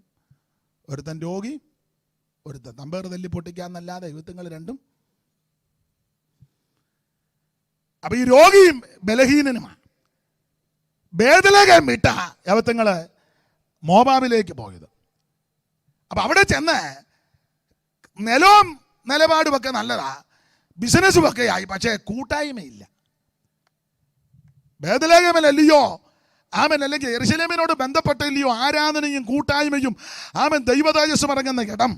അതെല്ലാം വിട്ടേച്ചായി നിങ്ങൾ ഈ ഭൗതികത്തിൻ്റെ പിറകെയാ കൂടുതൽ യാത്ര ചെയ്ത് ആർപട്ടണവും കീർപട്ടണവും അതിനിടയ്ക്ക് മോവാബിൽ ചെന്നവർ കുടിയേറി പാർത്ത് ആങ്കൊച്ചുങ്ങൾക്ക് കല്യാണമൊക്കെ നടത്തി. 2 പെൺകുട്ടികളെ കിട്ടി, ഓർപ്പായും രൂത്തും. പക്ഷേ ഈ ബിസിനസ് ഉണ്ട്, ഭൗതിക നന്മയൊക്കെ ഉണ്ട്, പക്ഷേ കൂട്ടായ്മയില്ല. എൻ്റെ അഭിപ്രായം അങ്ങ് പറയുക, കൂട്ടായ്മ ആരാധന ഇല്ലാത്തത് കൊണ്ടായി കൊച്ചുങ്ങൾ 2 തീർന്നത്. അപ്പനും പോയി. ഞാൻ ദൈവമക്കളോടൊരു കാര്യം പറയാം. നമ്മൾ ഇന്ന് രാത്രി വരെ ഇവിടെ ഇരിക്കുന്നത് അതിൻ്റെ പ്രധാനപ്പെട്ട വിഷയം ഈ കൂട്ടായ്മയുള്ളത് കൊണ്ടാണ്. ഇവിടെ ഇരിക്കുന്ന പലരും രോഗികളാണ്, പലരും ബലഹീനരാണ്. പക്ഷെ ആ രോഗവും ബലഹീനതയും ഉണ്ടെങ്കിലും ഇന്ന് രാത്രി ഇവിടെ വന്നതും ആയുസോടിരിക്കുന്നത് ഈ കൂട്ടായ്മയുള്ളത് കൊണ്ടാണ്. കോവിഡിൻ്റെ ആ രൂക്ഷ സമയത്ത് എന്ത് പ്രതിസന്ധികളാണ്. നമ്മുടെ കഴിവ് കൊണ്ടോ മിടുക്ക കൊണ്ടോ പ്രാർത്ഥനാ ജീവിതം കൊണ്ടോ വിശുദ്ധ ജീവിതം കൊണ്ടല്ല ഇന്ന് രാത്രി ഇവിടെ ഇരിക്കുന്നത്. ദൈവത്തിൻ്റെ കരുണയും ഈ കൂട്ടായ്മയുള്ളത് കൊണ്ടാണ്. പുറത്തിറങ്ങാൻ പറ്റാഞ്ഞ സമയത്തും അനേക കൂട്ടായ്മകളിൽ ഇത് കൂടെ ഒക്കെ നമ്മൾ കണ്ടുകൊണ്ടിരിക്കുക. ഞങ്ങളുടെ അവിടെ കൂട്ടായ്മയിൽ പറയാറുണ്ട്, കോവിഡിൻ്റെ രൂക്ഷ സമയമായിരുന്നു ഞങ്ങൾ അവിടെ കൂട്ടായ്മ ആരംഭിച്ചത്. ഭയങ്കര രൂക്ഷ സമയത്താണ്. അങ്ങനെ മിക്കയിടത്തും കൂട്ടായ്മ ഇല്ല. ചൂപ്പാസ്റ്റർ ഞങ്ങൾ പറഞ്ഞു നമുക്ക് അങ്ങ് തുടങ്ങാം. അപ്പോൾ ഈ സഭ തുടങ്ങാനൊന്നും ഉദ്ദേശിച്ചല്ല തുടങ്ങിയത്. ഈ കോവിഡ് 2-3 മാസം കൊണ്ട് അങ്ങ് മാറുമായിരിക്കും, അതുവരെ ഇരുന്ന് പ്രാർത്ഥിക്കാം എന്നോർത്ത് തുടങ്ങിയതാണ്. അത് പിന്നെ അങ്ങ് ഒരു കൂട്ടായ്മയായി, സഭയായി. പണ്ട് ഒരുത്തനെ രാജാവിൻ്റെ മോളെ കല്യാണം കഴിക്കുന്ന കുളത്തിൽ ചാടി വരാൻ പറഞ്ഞ് ഒരുത്തൻ ചാടി, മുതലക്കുളത്തിൽ ചാടി അവൻ അക്കരെ കയറിയപ്പം രാജാവ് പറഞ്ഞു, ധൈര്യശാലി അവനെ അഭിനന്ദിച്ചു പറഞ്ഞു, എനിക്ക് മോളെ കെട്ടിക്കുക, രാജ്യവും തരിക, എല്ലാം തരിക. അവൻ പറഞ്ഞു, എനിക്ക് പെണ്ണിനും വേണ്ട, പടക്കോഴിയും വേണ്ട, രാജ്യവും വേണ്ട, എന്നെ തെളി കിട്ടത് ആരാന്ന് പറയണം എന്ന് പറഞ്ഞ പോലെ ഞങ്ങൾ സഭ തുടങ്ങാനല്ല ഈ പരുവത്തിന് വന്നതാണ്. പക്ഷെ അതൊരു കൂട്ടായ്മയായി. പക്ഷെ അനേക ദൈവമക്കൾക്ക് അത് അനുഗ്രഹമായി. വെളിയിലൊന്നും ഇറങ്ങാൻ പാടില്ലാതെ വീടിനകത്തിരുന്നപ്പോൾ വിശേഷിച്ച് പ്രായമുള്ള ധാരാളം അപ്പച്ചന്മാരും അമ്മച്ചിമാരും അതിനുശേഷമായിട്ടുമൊക്കെ ഇപ്പോഴുമൊക്കെ കാണുമ്പോൾ അയ്യോ ആ കൂട്ടായ്മ ഞങ്ങൾ കൂടുമായിരുന്നു, വളരെ അനുഗ്രഹമായിരുന്നു. പിന്നെ പല നിലകളിൽ ആൾക്കാർ പറഞ്ഞത് അവരുടെ ശൈലി പറഞ്ഞ ഇന്ന് കഴിഞ്ഞ ദിവസം ഇന്നലെ ഒരാൾ പറഞ്ഞ് ഞാൻ ഉറക്കം വരാത്തപ്പോഴെല്ലാം പാസ്റ്ററുടെ പ്രസംഗമാണ് കേൾക്കുന്നത്. ആട്ടെ, എന്നെ കൊണ്ട് അങ്ങനെയും ഗുണമുണ്ടല്ലോ. എന്നാളൊരു ഒരു സഹോദരനും കൂടെ വന്ന് കൈ തന്നിച്ച് പറഞ്ഞ് പുള്ളിയാ പറയുന്നത്, ഇവയ്ക്ക് ടെൻഷൻ ഉള്ളപ്പോഴെല്ലാം പാസ്റ്ററുടെ പ്രസംഗമാണ് കേൾക്കുന്നത്, ഞാനും അങ്ങ് ഇട്ട് കൊടുക്കും, അങ്ങനെയും ഗുണം വരുന്നുണ്ടല്ലോ. വേറൊരു അമ്മ എന്നോട് പറഞ്ഞു, അയ്യോ പഴയ പാട്ട് പാടുമ്പോൾ ഞാൻ കട്ടിലല്ലേ അങ്ങ് പാടുക എന്ന് പറഞ്ഞു. അങ്ങനെയും ഗുണം വരുന്നില്ല. ഏതായാലും ഗുണമുണ്ടാകുന്നുണ്ട് ചിലർക്ക്, ദൈവത്തിൻ്റെ കൃപ.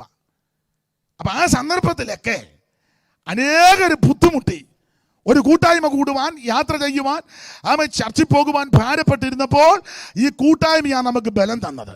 ഇന്ന് രാത്രി നിന്റെ ബലഹീനതകളും ക്ഷീണങ്ങളും എല്ലാം മാറ്റുന്നത് ആത്മീക കൂട്ടായ്മയാണ്. ഇവിടെ ഇരിക്കുന്ന പലരും ബലഹീനരാ, രോഗികളാ, ഇല്ലേ? പക്ഷെ നമ്മൾ ഇന്ന് ഇവിടെ ബലപ്പെട്ടിരിക്കുന്നത് ഈ കൂട്ടായ്മയുള്ളത് കൊണ്ടാണ്. ഞാൻ മിക്കപ്പോഴും പറയാറുണ്ട്, നമ്മളെയൊക്കെ പരിശോധിച്ചാൽ നല്ല രോഗങ്ങളുണ്ട് മിക്കവർക്കും. ചിലരുടെ ഇരിപ്പ് കണ്ട ഒരു 15 ലക്ഷത്തിൻ്റെ രോഗമുണ്ട്. ആ ഇരിപ്പ് കാണുമ്പോൾ 15 അല്ല, ഇതൊക്കെ ഒരു 20 ലക്ഷത്തിൻ്റെ മിക്കവാറും കാണാൻ സാധ്യത ഉണ്ട്. അവിടെയൊക്കെ ഉണ്ട്. അവിടെ ജെൻസോടമ്മയുടെ അപ്പുറം ഒരു ബന്ധുക്കാർ 2 പേർക്കും കാണും, ഒരു 5-8 ലക്ഷത്തിൻ്റെ കാണും. പിന്നെ ഓൾ ബോഡി ഒന്ന് ചെക്കപ്പ് ചെയ്ത്, ഇപ്പോൾ ഇത് ബിസിനസ്സും കൂടെ ആയതുകൊണ്ട് അവർ 8 ലക്ഷം അല്ല മിക്കവാറും പറയുന്നത്. അങ്ങനെയൊക്കെ എല്ലാവർക്കും ഇവിടെ ദീനവും പ്രയാസവും ഉള്ളതാണ്. പക്ഷെ ഇന്ന് കഴിക്കുന്നതെല്ലാം വിഷമല്ലേ, മിക്കതും വിഷമല്ലേ. പക്ഷെ വലിയ കുഴപ്പമില്ലാതെ ഇന്ന് രാത്രി ഇവിടെ വന്നിരിക്കുന്നതും ഇരിക്കുന്നതും ഈ കൂട്ടായ്മയുള്ളത് കൊണ്ടാണ്, ആരാധനയുള്ളത് കൊണ്ടാണ്. ഇനി എൻ്റെ ഭാഷ പറഞ്ഞാൽ നീ സ്തോത്രം ചെയ്യുന്നത് കൊണ്ടാണ്. അപ്പൊ ചുരുക്കി പറഞ്ഞാൽ ബലഹീനനും രോഗിയും കൂട്ടായ്മയില്ല. 2 കുഞ്ഞുങ്ങളും കടന്നുപോയി. ഒടുവിൽ അമ്മാവിയമ്മ ആ മരുമക്കളോ പറയുന്ന ഭാഗം നിങ്ങൾക്കെല്ലാം അറിയാം, നിങ്ങളങ്ങ് തിരിച്ചു പൊക്കോ, ഇനിയൊരു കുഞ്ഞിന് ജന്മം നൽകി തരുവാൻ കഴിവില്ല. ഈ വാർത്ത കേട്ടപ്പോൾ ഓർപ്പ അമ്മാവിയമ്മയെ കെട്ടിപ്പിടിച്ച് ഒരു ചുംബനമൊക്കെ കൊടുത്തു. ഇത് എൻ്റെ ഭാഷ പറഞ്ഞ ആത്മാർത്ഥതയുണ്ടായിട്ട് കൊടുത്തതല്ല, പോകാനുള്ള പോകനൊരു ഉമ്മ കൊടുത്തതാണ്. എന്നാൽ പുതിയ നിയമത്തിലേക്ക് വരുമ്പോൾ ആമേൻ ചുംബനം കൊടുത്ത ഒരു വ്യക്തിയെ നമുക്കറിയാം, മറിയ. അവിടെ അനേക പാപങ്ങൾ യേശു മോചിച്ചു. ആ കർത്താവിനെ അവൾ വീണ്ടും വീണ്ടും മുത്തം ചെയ്യുവാനിടയായി. ഇന്ന് രാത്രി മറിയയെ പോലെ ചുംബിക്കണം, യൂദായെ പോലെ ചുംബിക്കരുത്. യൂദാ യേശുവിനെ ഒറ്റിക്കൊടുത്ത് ഒടുവിൽ ആ വെള്ളിപ്പണം വാങ്ങി തൻ്റെ കയ്യിലിരിക്കുമ്പോൾ ഒരു ദൈവനാശം പറഞ്ഞത് കടമെടുത്ത് പറയുക, ആ ചുംബനം കൊടുക്കുമ്പോൾ ഈ പൈസ എന്ന് മുട്ടുകാരുന്നെന്ന. സ്തോത്രം. ഒറ്റിക്കൊടുക്കുന്നവരുണ്ട്, ദൈവമക്കളെ ഒറ്റിക്കൊടുക്കുന്നവരുണ്ട്, ദൈവദാസന്മാരെ ഒറ്റിക്കൊടുക്കുന്നവരുണ്ട്, ദൈവകുഞ്ഞുങ്ങളെ ഒറ്റിക്കൊടുക്കുന്നവരുണ്ട്. പക്ഷേ ആ ഭാഗത്ത് നിൽക്കരുത്. ഇന്ന് രാത്രി മറിയ ചുംബിച്ചതുപോലെ യേശുവിനെ ചുംബിക്ക്. ഇന്ന് രാത്രി നിനക്ക് ജീവിച്ചിരിക്കാം. എന്ത് ചെയ്യണം? ഒന്ന്, ദൈവപുത്രനെ ചുംബിക്കണം. ഇന്ന് രാത്രി ആമേൻ യേശു ക്രിസ്തുവിനെ ആര് ചുംബിക്കും, യേശു ക്രിസ്തുവിൻ്റെ പാദം ആര് മുത്തും, അവർക്ക് ഇന്ന് രാത്രി ജീവിച്ചിരിക്കുവാനിടയായി തീരും. Praise the Lord. ജീവിച്ചിരിക്കുവാൻ, ഒന്ന് നശിച്ചു പോകാതിരിക്കാൻ, അല്ലെങ്കിൽ ജീവിച്ചിരിക്കാൻ യേശു ക്രിസ്തുവിനെ ചുംബിക്കുക. 2, ജീവിച്ചിരിക്കാൻ എന്തോ ചെയ്യണം? വായിക്കുക, ഉൽപ്പത്തി പുസ്തകം 42-ാം അധ്യായത്തിൻ്റെ 1-2 വാക്യം വായിക്കുക. ജീവിച്ചിരിക്കാൻ എന്ത് ചെയ്യണം? ഉൽപ്പത്തി 42:1-2. മിസ്രൈമിൽ ധാന്യമുണ്ടെന്ന് യാക്കോബ് അറിഞ്ഞപ്പോൾ തന്റെ പുത്രന്മാരോട്, നിങ്ങൾ തമ്മിൽ തമ്മിൽ നോക്കി നിൽക്കുന്നത് എന്ത്? മിസ്രൈമിൽ ധാന്യമുണ്ടെന്ന് ഞാൻ കേട്ടിരിക്കുന്നു. നാം മരിക്കാതെ ജീവിച്ചിരിക്കേണ്ടതിന് അവിടെ ചെന്ന് അവിടെ നിന്ന് നമുക്ക് ധാന്യം കൊള്ളുവീൻ എന്ന് പറഞ്ഞു. രാത്രി 2, ജീവിച്ചിരിക്കാൻ എന്തോ ചെയ്യണം? 2, മിസ്രയീമിൽ ചെന്ന് ധാന്യം കൊള്ളണം. എന്തിന്? ജീവിച്ചിരിക്കാൻ. അപ്പോൾ ജീവിച്ചിരിക്കാൻ അപ്പനാകുന്ന യാക്കോബ് തൻ്റെ പുത്രന്മാരോട് പറയുന്ന ഭാഗമാണ് ഇന്ന് രാത്രി ഇവിടെ വായിച്ചു കേട്ടത്. നമുക്കറിയാം, ഇസ്രായേൽ മക്കൾ ഇവരെ അടിമകളായി പോകുന്നതിന് മുമ്പ്, അല്ലെങ്കിൽ മിസ്രയീമിൽ ചെല്ലുന്നതിന് മുമ്പ് ദേശം മുഴുവൻ ക്ഷാമം കൊണ്ട് വലയുകയാണ്. 42-ാം അധ്യായത്തിൻ്റെ 1-ാം വാക്യം വായിക്കാം. മിസ്രൈമിൽ ധാന്യമുണ്ടെന്ന് യാക്കോബ് അറിഞ്ഞപ്പോൾ മിസ്രയീമിൽ ധാന്യമുണ്ടെന്ന് യാക്കോബ് അറിഞ്ഞപ്പോൾ തന്റെ പുത്രന്മാരോട് നിങ്ങൾ തമ്മിൽ തമ്മിൽ നോക്കി നിൽക്കുന്നത് എന്ത്? അപ്പൊ ശ്രദ്ധിക്കുക, സ്വന്തം സഹോദരനാകുന്ന യോസേഫ് മിസ്രയീമിൽ നേരത്തെ എത്തി. ചേട്ടന്മാരെല്ലാം കൂടെ യോസേഫിനെ ഈ പരുവത്തിലാക്കിയത്. ഒരിക്കൽ അപ്പനാകുന്ന യാക്കോബ് തന്റെ പുത്രന്മാരോട് പറഞ്ഞു, യോസേഫിനോട് പറഞ്ഞു, ജ്യേഷ്ഠന്മാര് ആടുകളെ തീറ്റാൻ പോയി, വിവരമറിയുന്നില്ല, ക്ഷേമം പറഞ്ഞു വരാൻ.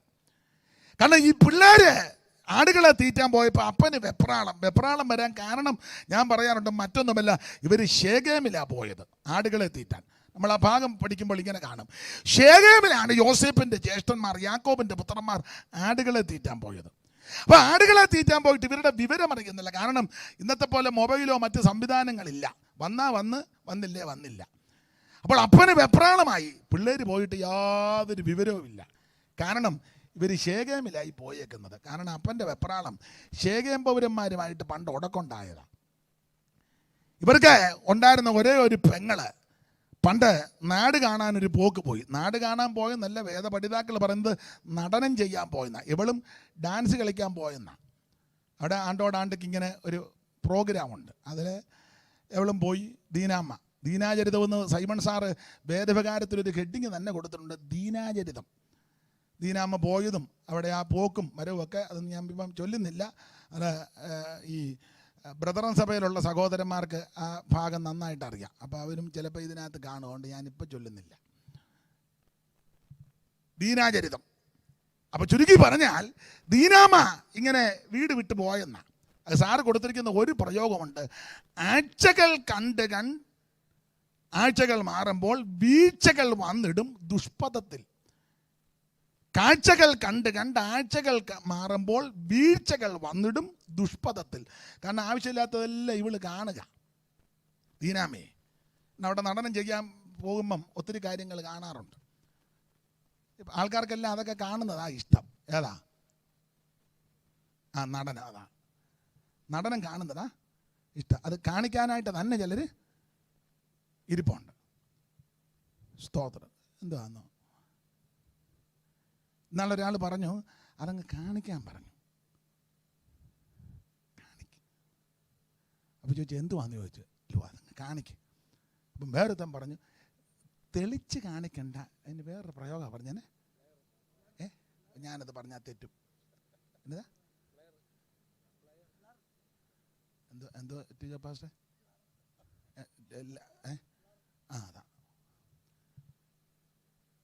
ഒരുത്തൻ പറഞ്ഞു ഉണ്ടെന്ന്. വേറൊരുത്തൻ പറഞ്ഞ് അങ്ങ് കാണിക്കേ. ഞാൻ പറഞ്ഞു, വേറൊരുത്തൻ പറഞ്ഞ് കാണിച്ചാൽ പുള്ളി വക്കീലിനെ കൊണ്ട് എഴുതി തരണം. വക്കീലിനെ കൊണ്ട് എഴുതിക്കണം, അല്ലെ പുള്ളിക്ക് അറ്റാക്ക് വന്നാൽ. വേറൊരുത്തൻ പറഞ്ഞ് മൊത്തം വേണ്ടെന്ന്, ചെറുതാ, എന്നെ ബ്ലറോ ഒത്തു, അത് മതി, അയാലും ഒക്കുന്നുണ്ടല്ലോ.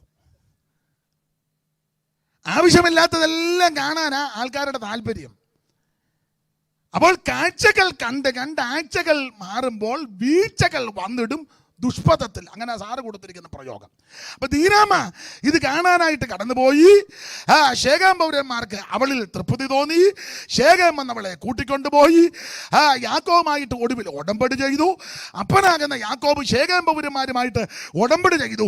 അപ്പൻ്റെ ഉടമ്പടി ലംഘിച്ച് യാക്കോബിന്റെ മൂത്തപുത്രന്മാർ ചിലർ 2 പേര്, ശിമയോനും ലേവിയും കൂടെ വേദനപ്പെട്ടിരുന്ന ശേഖേം പൗരന്മാര് അവര് പൊടുന്നിനെ കടന്നു ചെന്ന് വാളിൻ വായ്ത്തലയ്ക്ക് വെട്ടിക്കൊന്നു. അതാണ് യാക്കോബ് മരണാസന്നനായി യാക്കോബ് മരിക്കുന്നതിന് മുമ്പ് ആ കാര്യങ്ങൾ വളരെ സ്പഷ്ടമായിട്ട് ഉൽപ്പത്തി പുസ്തകം 49 അധ്യായത്തിന്റെ 5-6 വാക്യങ്ങളിൽ ശിമയോനും ലേവിയും ചെയ്യുന്ന ആ ദുഷ്കൃത്യത്തെ പറ്റി അപ്പൻ പരാമർശിക്കുന്ന പദമൊന്ന് ഉറക്കെ ഒന്ന് വായിച്ചേര്. ശിമയോനും ലേവിയും സഹോദരന്മാർ, അവരുടെ വാളുകൾ സാഹസത്തിന്റെ ആയുധങ്ങൾ. എന്നുള്ളമേ അവരുടെ മന്ത്രണത്തിൽ കൂടരുത്. എൻ മനമേ അവരുടെ യോഗത്തിന് ചേരരുത്. അപ്പൻ ഇവരുടെ യോഗം കയറി മുടക്കി. അപ്പൊ അങ്ങനെ ആണല്ലോ, യോഗം മുടക്കുകയാണല്ലോ. അപ്പനെ യോഗം കയറി മുടക്കി. ഏതായാലും ഈ ചിറ്റാറ് ഷാരോങ്കാരിങ്ങനെ യോഗം വെച്ചതിന് നിങ്ങളെ അഭിനന്ദിക്കുന്നു. സ്തോത്രം. അത് സെലക്ട് ചെയ്ത് വിളിക്കുകയും ചെയ്തു. അതാ അത് ഒത്ത് ചെല്ലു. പിന്നെ ഇത് ഒത്തോന്ന് കാണാൻ വന്നവരുണ്ട്, പ്രാർത്ഥിക്കുന്നവരുമുണ്ട്. ഇവിടെ അപ്പൻ ഇവരുടെ യോഗം കയറി മുടക്കുക. ശിമയോനും ലേവിയും സഹോദരന്മാർ, വായിച്ചേ. ശിമയോനും ലേവിയും സഹോദരന്മാർ, ശിമയോനും ലേവിയും സഹോദരന്മാർ അവരുടെ വാളുകൾ സാഹസത്തിന്റെ ആയുധങ്ങൾ എന്നുള്ളമയുടെ മന്ത്രണത്തിൽ കൂടരുത്. അവരുടെ ആയുധങ്ങൾ അപ്പൊ ഈ ശിമയോൻ ലേവിയും അപ്പന്റെ ആദ്യത്തെ തലമുറകളാ. മൂത്തവൻ ലേയായി കൂടി 4 പിള്ളേരുണ്ടായി. നിങ്ങൾക്ക് വചനം അറിയാവുന്നവർക്കറിയാം. മൂത്തവൻ രൂപൻ, രണ്ടാമത്തവൻ ശിമയോൻ, മൂന്നാമത്തവൻ ലേവി, നാലാമത്തവൻ യഹൂദ. ഇത് യാക്കോബിന് ലേയായി കൂടി ജനിച്ച ആദ്യത്തെ 4 പിള്ളേർ. എൻ്റെ ഭാഷ പറഞ്ഞ കലാപുലി പോലെ 4 എണ്ണം. അതില് ഈ ശിമയോനും ലേവിയും. ഇനി വേറെ പുസ്തകം പഠിക്കുമ്പോൾ ജ്യേഷ്ഠാവകാശത്തെ സംബന്ധിച്ചുള്ള കാര്യങ്ങൾ പഠിക്കുമ്പോൾ ഇത് വചനം തിട്ടമുള്ളവർക്കറിയാം. ഇസ്രായേലിൽ 10-28 കൂട്ടം പദവികളുണ്ട്. ഇരട്ടിപ്പങ്ക്, പുത്രത്വൻ, രാജത്വം, ജനനായകൻ, കുടുംബനായകൻ, തലേക്കെട്ട്, തലമുടി, മോതിരച്ചിരട, മുദ്രമോതിരം, വടി എന്ന് വേണ്ട ഇരട്ടിപ്പങ്ക്, ഇങ്ങനെ പദവികളുണ്ട്. ആ പദവികളിൽ യാക്കോബിന്റെ 4 പിള്ളേർക്ക് ആദ്യത്തെ 4 എണ്ണം. രൂപേന് ജ്യേഷ്ഠാവകാശം, ശിമയോന് പ്രഭുസ്ഥാനം, ലേവിക്ക് പൗരോഹിത്യം, യഹൂദയ്ക്ക് രാജത്വം. ഇതാണ് അതിന്റെ ഓർഡർ. അതില് ശിമയോന് പ്രഭുസ്ഥാനവും ലേവിക്ക് പൗരോഹിത്യവും പ്രഭുസ്ഥാനമുള്ള ഈ 2 പിള്ളേര് ക്ഷിപ്രകോപികളാ. ഇവരെടുത്തിയാട്ടക്കാരായിരുന്നു. ആ എടുത്തിയാട്ടക്കാരാകുന്ന പിള്ളേര് അപ്പൻ ശേഖാം പൗരന്മാരുമായിട്ട് ഉടമ്പടി ചെയ്തു. അപ്പന്റെ ഉടമ്പടി മറികടന്ന് അപ്പന്റെ വാക്കിന് വില കൽപ്പിക്കാതെ അപ്പനെ തള്ളിക്കളഞ്ഞ് ശിമയോനും ലേവിയും കൂടെ ആയുധമെടുത്ത് ശേഖാം പൗരന്മാരെ വെട്ടിക്കൊല്ലാൻ പോയി. അതേമാതിരി ഈ പെങ്ങളെ ഈ ദുഷ്കൃത്യം ചെയ്തത് കൊണ്ടാണ് പെങ്ങൾക്ക് പോരായ്മ വരുത്തി. അതിൻ്റെ ചൊരുക്ക അവർ രണ്ടും കൂടെ പോയി. പിന്നെ വേറൊരു കാര്യം ഞാൻ എപ്പോഴും പറയാറുണ്ട്. യവന്മാർ രണ്ടും ഈ 12 എണ്ണത്തിൽ യവന്മാർ രണ്ടും ഒരു ഗ്രൂപ്പാണ്. ആകെ 12 പിള്ളേരാ യാക്കോബിന് ആൺപിള്ളേർ. അതിൽ ശിമയോനും ലേവി ഇവർ രണ്ടും ഗ്രൂപ്പാണ്. അത് മിക്ക വീടുകളിലും ഉണ്ട്, സഭയിലും ഉണ്ട്. പണ്ട് 10-12 പിള്ളേരുള്ള വീട്ടിലാണെങ്കിൽ ചിലർ 2 പേരും ഒരു ഗ്രൂപ്പാണ്. സഭയ്ക്കകത്തും അങ്ങനെ ചിലർ 2 പേരായിരിക്കും സഭ നിയന്ത്രിക്കുന്നത്. നല്ല രീതിയിലാണെങ്കിൽ കുഴപ്പമില്ല. ദോഷമൊപ്പിക്കുന്ന ആൾക്കാരുണ്ട്. അവരായിരിക്കും പാസ്റ്റർമാരെ ഇരുത്തുന്നതും പാസ്റ്റർമാരെ പറഞ്ഞു വിടുന്നതും. കേന്ദ്രത്തിൽ നിന്ന് അവരായിരിക്കും പറഞ്ഞ് ഞങ്ങൾക്കില്ല പുള്ളിയാ മതി എന്ന് പറയും. ഇവർ 2 പേരും സഭയിൽ വന്നാലും അടുത്തടുത്തേ ഇരിക്കുകയുള്ളൂ. അടുത്തടുത്ത കസേരയിൽ, മിക്കവാറും സൈഡിൽ ചാരു കസേരയിലായിരിക്കും. ഒരാൾ വരാൻ താമസിച്ചാലും മറ്റേ പുള്ളിയുടെ ബൈബിൾ അവിടെ വെക്കും എന്ന് പറഞ്ഞാൽ വേറെ ആരും വന്നിരിക്കരുത്, ബേച്ചനിപ്പം വരുമെന്ന്. അപ്പോൾ ബേച്ചൻ്റെ തലവട്ടം കാണുമ്പോൾ പുള്ളി കണ്ണുകൊണ്ട് കാണും. അത് അവർക്കറിയാം അതിൻ്റെ ആംഗ്യഭാഷ. ഇവർ 2 പേരും യോഗം കഴിഞ്ഞും ഒരു ബൈക്കേലേ പോവുകയുള്ളൂ. വൈകിട്ട് ഇവരൊന്നിച്ച് സംസാരിക്കും. ഇതല്ല ഇവർ ശിമയോനും ലേവിയും 2 ഒരു ഗ്രൂപ്പാണ്. അപ്പോൾ ഈ 2 പേരും കൂടെ ചേർന്ന് അപ്പൻ്റെ അനുമാനമില്ലാതെ ശേഖാം പൗരന്മാരെ വെട്ടിക്കൊല്ലാൻ പോയത്. അപ്പോൾ യാക്കോബ് ആ വിഷയത്തിൽ പറഞ്ഞു, ഈ ദേശത്ത് നിങ്ങൾ എന്നെ നാറ്റിച്ചു. അപ്പനെ നാറ്റിച്ചു, ദേശത്ത് നാറ്റിച്ചു 2 എണ്ണം. അതാണ് 34-ാം അധ്യായത്തിൽ യാക്കോബ് ആ കാര്യം പറയുന്നുണ്ടല്ലോ. ഈ ദേശനിവാസികളാകുന്ന പെരിശരുടെയും കനാന്യരുടെയും മധ്യയിൽ നിങ്ങൾ എന്നെ നാറ്റിച്ചു, വിഷമത്തിലാക്കി. ഈ ചൊരുക്ക് കൊണ്ടാണ് അപ്പൻ ഒടുവിൽ ഉൽപ്പത്തി പുസ്തകം 49-ാം അധ്യായത്തിന്റെ 5-ാമത്തെ വാക്യത്തിൽ ഇവരെ ഒരു വിധത്തിൽ പറഞ്ഞാൽ ഒരു പ്രാകുക, ഇവരെ വിലക്കുക. ഒന്നുകൂടെ വായിച്ചു 5-ാം വാക്യം. ശിമയോനും ലേവിയും സഹോദരന്മാർ, ശിമയോനും ലേവിയും സഹോദരന്മാർ അവരുടെ വാളുകൾ സാഹസത്തിന്റെ ആയുധങ്ങൾ. ശിമയോനും ലേവിയും ഇവരുടെ കുഴപ്പടി, ഇവര് സാഹസത്തിന്റെ ആയുധങ്ങൾ, എടുത്തിയാട്ടക്കാരാ, ക്ഷിപ്രകോപികളാ. ശിമയോനും ലേവിയും സഹോദരന്മാർ, ഇവരുടെ വാളുകൾ സാഹസത്തിന്റെ ആയുധങ്ങൾ. പിന്നെ എന്നുള്ളമയുടെ മന്ത്രണത്തിൽ കൂടരുത്, കൂടരുത്. എൻ മനമയുടെ യോഗത്തിൽ ചേരരുത്. അവരുടെ യോഗത്തിനും ഞാനങ്ങ് ചേർത്ത് പറയാ, അവരുടെ യോഗത്തിന് പോവുകയും ചെയ്യരുത്. നമ്മുടെ യോഗത്തിന് ഇവരെ 2 പേരെയും വിളിക്കരുത്. അപ്പൊ ചിറ്റാർ ശാരോങ്കാർ പറഞ്ഞ് അവരെ 2 പേരെയും മതിയെന്ന്. സ്തോത്രം.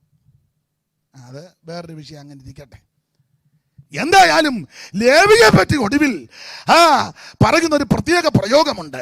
ഉൽപ്പത്തി പുസ്തകം 49-ാം അധ്യായത്തിൽ ഗോത്രപിതാവാകുന്ന യാക്കോബ് ഇവരെ എൻ്റെ ഭാഷയെ പറഞ്ഞ് പ്രാഗി ശപിച്ച് നമ്മുടെ യോഗത്തിന് വിളിക്കുകയും ചെയ്യരുത്, ഇതിങ്ങളുടെ യോഗത്തിന് നമ്മൾ പോവുകയും ചെയ്യരുതെന്ന് പറഞ്ഞ് വിലക്കിയപ്പോൾ ഭാഗം അങ്ങ് വിടുകയാ.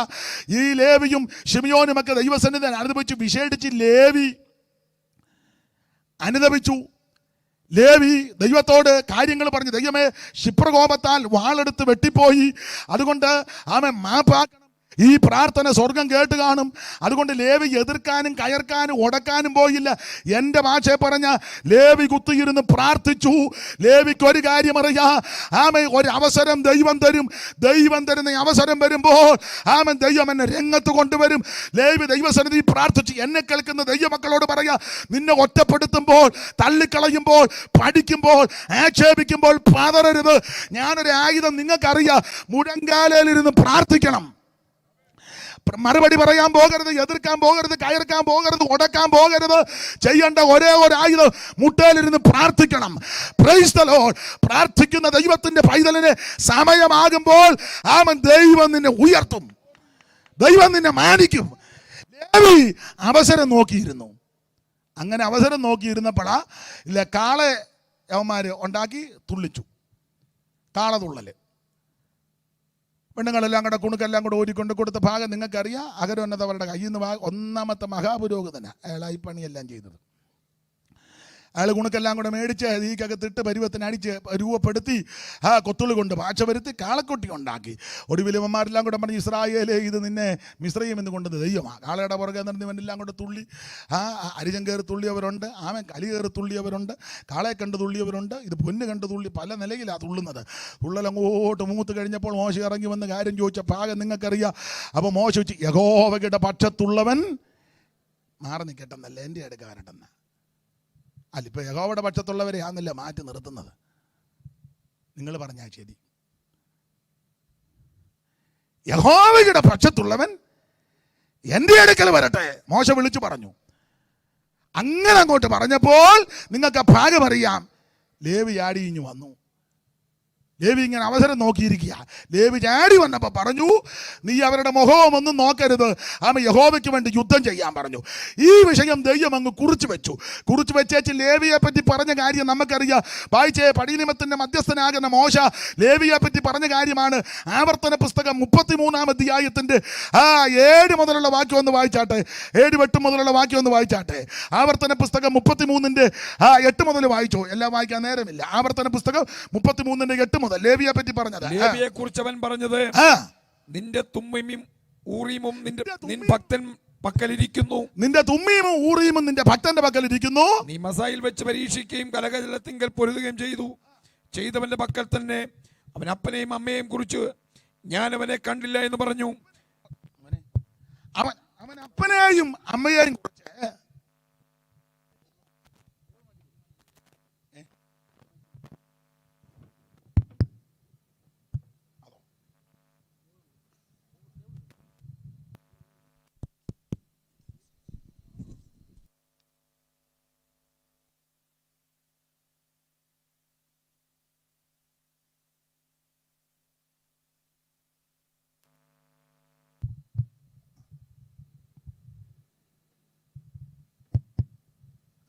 വായിച്ചു. ലേവിയെ കുറിച്ച് അവൻ പറഞ്ഞത് നിന്റെ തുമ്മീമും ഊറീമും നിന്റെ ഭക്തന്റെ പക്കലിരിക്കുന്നു. അടുത്തത്, നീ മസയിൽ വെച്ച് പരീക്ഷിക്കുകയും കലഹജലത്തിങ്കൽ നീ പൊരുതുകയും ചെയ്തവന്റെ പക്കൽ തന്നെ. അടുത്തത്, അവൻ അപ്പനെയും അമ്മയെയും കുറിച്ച് ഞാൻ അവനെ കണ്ടില്ല എന്ന് പറഞ്ഞു. യഹോവയ്ക്ക് വേണ്ടി യുദ്ധം ചെയ്യുവാൻ ലേവി വാളെടുത്ത് അങ്ങോട്ട് നിന്നപ്പോൾ അപ്പനെന്നോ അമ്മയൊന്നും ലേവി കണ്ടില്ല. അടുത്തത്, സഹോദരന്മാരെയും അവൻ ആദരിച്ചില്ല. സ്വന്തം മക്കളെന്ന് ഓർത്തില്ല. അടുത്തത്, നിന്റെ വചനം അവർ പ്രമാണിച്ചു, നിന്റെ നിയമം കാത്തുകൊള്ളുകയും ചെയ്തു. അതുകൊണ്ട് ആമൻ ലേവിക്ക് ശുശ്രൂഷതയോ ആരക്കിട്ട് ഉറപ്പിച്ചു കൊടുത്തു. ദൈവത്തിന് മഹത്വം. അപ്പോൾ വചനം കാത്തു, ഉപദേശം കാത്തു. അപ്പനെന്നോ അമ്മയെന്നോ സഹോദരനോ കാണിക്കും. ഇന്ന് രാത്രി എന്നെ കേൾക്കുന്ന പ്രിയപ്പെട്ടവരോട്, വിശേഷിച്ച് കർത്താവിൻ്റെ ദാസന്മാരോട് ഒരു കാര്യം അവൻ ഓർപ്പിച്ച് അരക്കിട്ടുറപ്പിക്കുക. ദൈവദാസന്മാരെ, ഉപദേശത്തെ കാത്താൽ, വചനത്തെ കാത്താൽ ദൈവം നിന്നെ കാക്കും. നിന്റെ ആവശ്യങ്ങൾ നടത്തുവാൻ ദൈവം വിശ്വസ്തനാ. വചനത്തെ കാക്കുന്നവന് ദൈവം കാക്കും. വചനത്തെ ഉയർത്തുന്നവന് ദൈവം ഉയർത്തും. വചനത്തെ പ്രമാണിക്കുന്നവന് ദൈവം സൂക്ഷിക്കും. ദൈവത്തിന് മഹത്വം. വിവരിക്കുന്നില്ല അധികം. ഇങ്ങനെ ഇവര് മിസ്രയീമിൽ ക്ഷാമമുണ്ടായി. ഈ ക്ഷാമം കഠിനപ്പെട്ടപ്പോൾ, നമുക്ക് മടങ്ങി വരാം, സമയം പോകുന്നല്ലോ. അപ്പനാകുന്ന യാക്കോബ് തൻ്റെ പിള്ളേരോട് പറയുന്ന പദമാണ് 42:1 വായിച്ചത്. മിസ്രയീമിൽ ധാന്യമുണ്ടെന്ന് ഞാൻ കേൾക്കുന്നു, നിങ്ങൾ തമ്മിൽ തമ്മിൽ നോക്കി നിൽക്കാതെ. വായിച്ചേ. മിസ്രയീമിൽ ധാന്യമുണ്ടെന്ന് യാക്കോബ് പറഞ്ഞപ്പോൾ തന്റെ പുത്രന്മാരോട് നിങ്ങൾ തമ്മിൽ തമ്മിൽ നോക്കി നിൽക്കാതെ. മിസ്രയീമിൽ ധാന്യമുണ്ടെന്ന് ഞാൻ കേട്ടിരിക്കുന്നു. നാം മരിക്കാതെ ജീവിച്ചിരിക്കേണ്ടതിന് അവിടെ ചെന്ന് അവിടെ നിന്ന് നമുക്ക് ധാന്യം കൊണ്ടുവരുവി.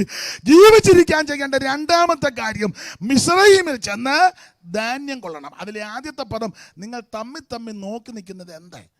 ഇന്ന് രാത്രി എന്നെ കേൾക്കുന്ന ക്രിസ്ത്യാനികളോട് ഞാൻ പറയാം, ദൈവമക്കളോട് ഞാൻ പറയാം, അങ്ങോട്ടും ഇങ്ങോട്ടും ചെളി വാരി എറിയേണ്ട സമയമല്ലിത്. കുത്തിയിരുന്ന് പ്രാർത്ഥിച്ച് ബലപ്പെടണം. വല്ലാത്തൊരു കാലഘട്ടത്തിലേക്കാണ് നീങ്ങിക്കൊണ്ടിരിക്കുന്നത്. എല്ലാവരോടും കൂടാ പറയുന്നത്, മുഴു ലോകത്തുമുള്ള ദൈവമക്കളോടായി പറയുന്നത്. അങ്ങോട്ടും ഇങ്ങോട്ടും ചെളി വാരി വാശിയും വൈരാഗ്യവും ഫേസ്ബുക്ക് വഴിയും പിന്നെന്തുവാ വാട്സപ്പും എൻ്റെ കുന്തവും കോടാലിയും. ആ കുന്തമെന്ന് ഇപ്പം പറയാനും മേല, ഇനിയിപ്പോൾ ഞാനങ്ങ് പറയുക. സ്തോത്രം. പെന്തിക്കോസുകാരോടായി പറയുന്നേ, ക്രിസ്ത്യാനികളോടായി പറയുന്നേ. അങ്ങോട്ടും ഇങ്ങോട്ടും സഭയുടെ പേര് പറഞ്ഞ് അടിയുണ്ടാക്കാതെ, കസേരയുടെ പേര് പറഞ്ഞ് അടിയുണ്ടാക്കാതെ, സ്ഥാനമാനങ്ങൾക്ക് അടിയുണ്ടാക്കാതെ, ഇലക്ഷന് വോട്ടുപിടുത്തവും നടത്താതെ, വാശിയും വൈരാഗ്യവും നോക്കാതെ, കക്ഷി പക്ഷ വർഗ വർണ്ണ വ്യത്യാസം തരംതിരിക്കാതെ ദൈവമക്കൾ ചെയ്യേണ്ട കാര്യം കുത്തിയിരുന്ന് പ്രാർത്ഥിക്കണം. ഒരു വല്ലാത്ത കാലയളവിലേക്ക് നീങ്ങിക്കൊണ്ടിരിക്കുക. എല്ലാം ഇപ്പോൾ പൊതുവിൽ പറയാൻ ഒക്കത്തില്ല. വല്ലാത്തൊരു അന്തരീക്ഷത്തിലേക്ക് പോയിക്കൊണ്ടിരിക്കുക. അതുകൊണ്ട് ഇന്ന് രാത്രി ഇവിടെ കൂടി വന്ന ദൈവമക്കളോട്, എന്നെ കേൾക്കുന്ന ദൈവമക്കളോട് പറയാ, ചെളി വാരി എറിയാനും ആക്ഷേപിക്കാനും അപമാനം പറയാനും അവൻ തമ്മിൽ പഴിചാരാനും കുറ്റം ചുമത്താനുള്ള സമയമല്ല. 5 മിനിറ്റ് കിട്ടിയാൽ നീ ആത്മാവിൽ ബലപ്പെട്ടോണം. 10 മിനിറ്റ് കിട്ടിയാൽ പ്രാർത്ഥിച്ച് ആത്മാവിൽ പൊരുതിക്കോണം. ആർക്കും പ്രവർത്തിച്ചു കൂടാത്ത രാത്രി വരാൻ പോകുക. വല്ലാത്ത പ്രതിസന്ധിയിൽ കൂടി ദൈവമക്കളും ദൈവസഭയും കടന്നു പോകാൻ പോകുക. ഇതിന്റെ നടുവിൽ ദൈവമക്കൾ ചെയ്യേണ്ടത്, അല്പസമയം കിട്ടിയാൽ മുടങ്കാലിൽ നിന്ന് പ്രാർത്ഥിച്ച് ബലപ്പെടണം. വ്യക്തിപരമായ പ്രാർത്ഥന കുറയരുത്, നിന്റെ കുടുംബ പ്രാർത്ഥന കുറയരുത്, സഭയുടെ പ്രാർത്ഥന കുറയരുത്. ദൈവമക്കൾ പ്രാർത്ഥിച്ച് ബലപ്പെടണം. ഇത് അങ്ങോട്ടും ഇങ്ങോട്ടും പഴിചാരി അങ്ങോട്ടും ഇങ്ങോട്ടും കുറ്റവും കുറവും പറയുക. പണ്ടൊരു സംഭവം കേട്ടിട്ടുണ്ട്, നടുക്കടലിൽ കപ്പൽ മുങ്ങി താന്നുകൊണ്ടിരിക്കുക. കപ്പൽ നടുക്കടലല്ലേ, വലിയ കപ്പൽ താന്നുകൊണ്ടിരിക്കുക. അന്നേരം കപ്പലിനകത്ത് 2 വിദ്വാന്മാർ തലയണയ്ക്ക് അടിയുണ്ടാക്കുന്നു. എനിക്ക് വന്ന് പെന്തിക്കോസുകാരാകാനാ സാധ്യത. തലയണയ്ക്ക് ഒരുത്തൻ പറഞ്ഞത് എൻ്റെ തലയണ ഇന്നലെ രാത്രി ഞാനാ വെച്ചേ. അവൻ പറഞ്ഞു ചുണയുണ്ടേ മേടിക്കാവോ എന്ന്. എടാ വിഡി, ഇത് മുഴുവൻ താന്നുകൊണ്ടിരിക്കുക. നിന്റെ തലയണ കട്ടിലൂടെ താഴുക. മനസ്സിലാകുന്നുണ്ടോ? മുമ്പേ ഒരു ചൊല്ലിയത് ഓർക്കുന്നില്ലോ, തവള മിന്തിനെ തപ്പിയതുപോലെ ഇത് മുഴുവൻ താന്നുകൊണ്ടിരിക്കുക. മൊത്തത്തിൽ പൂട്ട് വരുന്നതിന് മുന്നേ നീ പ്രാർത്ഥിച്ച് ബലപ്പെട്ടോണം. ഇപ്പം അത്രയൊക്കെ പറയാൻ ഒക്കുള്ളൂ. അതുകൊണ്ടാണ് പൂട്ട് വരുമ്പോൾ IPC ആണോ, ചർച്ചക്കോടാണോ, അസംബ്ലീസ് കോഡാണോ, ചാരോനാണോ, നെയ്യലാണോ, പെനിയലാണോ, അന്തർദേശീയമാണോ, ഇൻഡിപെൻഡൻ്റ് ആണോ, കല്ലുമലയാണോ, കുരിശുമലയാണോ, ഒരു മല അവർ നോക്കുകയല്ല. കാതും കടുത്തുമില്ലാത്ത നിന്നെ പിടികൂടും. മീശ പഠിച്ച നിന്നെ സൂക്ഷമായിട്ട് തരും. നീ അവിടെ പമ്മി ഇങ്ങനെ ചീസസ് എന്ന് പറഞ്ഞിരിക്കുമ്പോൾ നാവിക്കായിരിക്കും താങ്ങ് തരുന്നത് കൊച്ചുങ്ങൾ. അതുകൊണ്ട് ഞാൻ നല്ല ബുദ്ധി നിന്നോട് പറയാം, അങ്ങോട്ടും ഇങ്ങോട്ടും പഴി ചാരാതെ പ്രാർത്ഥിച്ച് ബലപ്പെട്ടോണം. സ്തോത്രം, സ്തോത്രം, സ്തോത്രം. ഇന്ന് രാത്രി മുഴു ലോകത്തോടുമായി പറയുന്നത്, സകല പെന്തിക്കോസ്. ഇപ്പം ചിലരൊക്കെ അമേരിക്ക കുഴപ്പമില്ലെന്ന്, അവിടെയും കുഴപ്പം വരും. പേർഷ്യ എവിടാ കുഴപ്പം വരാത്ത? മുഴു ലോകത്തിനും കുഴപ്പം വരും. സ്തോത്രം. അങ്ങനെ ഈ പുസ്തകം പഠിപ്പിക്കുന്നത് ഒരു ഏരിയയിൽ മാത്രം കുഴപ്പം വരുമെന്നല്ല, അവൻ സകലയിടത്തും വട്ടം നിന്നെ പിടികൂടും. അങ്ങനെ പിടികൂടുന്നതിന് മുമ്പ് ദൈവമക്കൾ പ്രാർത്ഥിച്ച് ആത്മാവിൽ ബലപ്പെടണം. അതിനുള്ള സമയമാ. അതുകൊണ്ട് ഇന്ന് രാത്രി എന്നെ കേൾക്കുന്നവരോട് ഒന്നുകൂടെ പറയാ, സഭാ സ്പിരിറ്റ് പാടില്ല, കക്ഷിപക്ഷ വർഗ വർണ്ണവ്യത്യാസം പാടില്ല, അങ്ങോട്ടും ഇങ്ങോട്ടും ആലോക്യമുണ്ടാക്കരുത്, അവൻ ബോർഡ് കണ്ട് ഇളകരുത്, അവൻ പ്രാർത്ഥിച്ച് ബലപ്പെടണം. യാക്കോബ് പറയാ, എടാ ക്ഷാമം കൊണ്ട് കൊടുമ്പിരിക്കൊള്ളുക, നിങ്ങൾ തമ്മിൽ എന്നാ നോക്കി നിൽക്കുന്നേ. ചർച്ചക്കോടാന്നോ? ഞങ്ങൾ ചർച്ചക്കോടാന്നേലും ഏതാ? തുലാത്ത ആദ്യത്തെ വെള്ളിടി നിന്റെ ഉച്ചിയിലായിരിക്കണം. അല്ല പിന്നെ എന്നെ മറുപടി പറയാൻ. എടാ അത് തപ്പണ്ട, നേരെ വാന്നോ ഇത്. നിങ്ങൾ IPC ആന്നോ? ഏത് സെന്ററാ? എടാ നീ തലയണയ്ക്ക് അടി ഉണ്ടാക്കാതെ ബേബി. പറയാൻ മനസ്സിലാകുന്നുണ്ടോ? കപ്പൽ മൊത്തം താഴാൻ പോവുക. നിങ്ങളേതാ? ഞങ്ങൾ അസംബ്ലീസ് ഓഫ് ഗോഡ്. മലബാറാണോ മലയാളം ഡിസ്ട്രിക്റ്റ് ആണോ എന്ന്? പണ്ട് കോടതി കേസ് ചെന്ന് വേറൊരു മാസ്റ്റർ ഒരു ഡിസ്ട്രിക്റ്റ് അങ്ങ് രൂപീകരിച്ചു. അവസാനം കോടതി ചെന്നു. കോടതി മജിസ്ട്രേറ്റ് വിളിച്ചു, കാര്യങ്ങളെ ചോദിച്ചു, എന്നാ നിങ്ങളുടെ വിഷയം? കാര്യം അപ്പം പ്രതിഭാഗം വാദിഭാഗം വക്കീൽ. അപ്പോൾ പറഞ്ഞു, എൻ്റെ ഡിസ്ട്രിക്റ്റ് കയറി ഇവൻ വേറെ ഡിസ്ട്രിക്റ്റ് ഉണ്ടാക്കി. മജിസ്ട്രേറ്റ് പുള്ളി അന്തം വിട്ടുപോയി. പുള്ളി ചോദിച്ചു, നിങ്ങൾ എവിടാ? ഞാൻ കായംകുളം ഡിസ്ട്രിക്റ്റ്. അങ്ങനെ ഒരു ഡിസ്ട്രിക്റ്റ് ഇല്ലല്ലോ. തിരുവനന്തപുരം ഡിസ്ട്രിക്റ്റ്, കൊല്ലം ഡിസ്ട്രിക്റ്റ്, പത്തനംതിട്ട ഡിസ്ട്രിക്റ്റ് ഒക്കെ നാളെ കാലത്തെ district, Kottayam district, Idukki district, Ernakulam district, Alappuzha district, Thrissur, Palakkad, Kozhikode, Malappuram, Kasaragod, Kannur. നിന്നോട് ആര് പറഞ്ഞു കായംകുളം ഡിസ്ട്രിക്റ്റ് ഉണ്ടാക്കാൻ?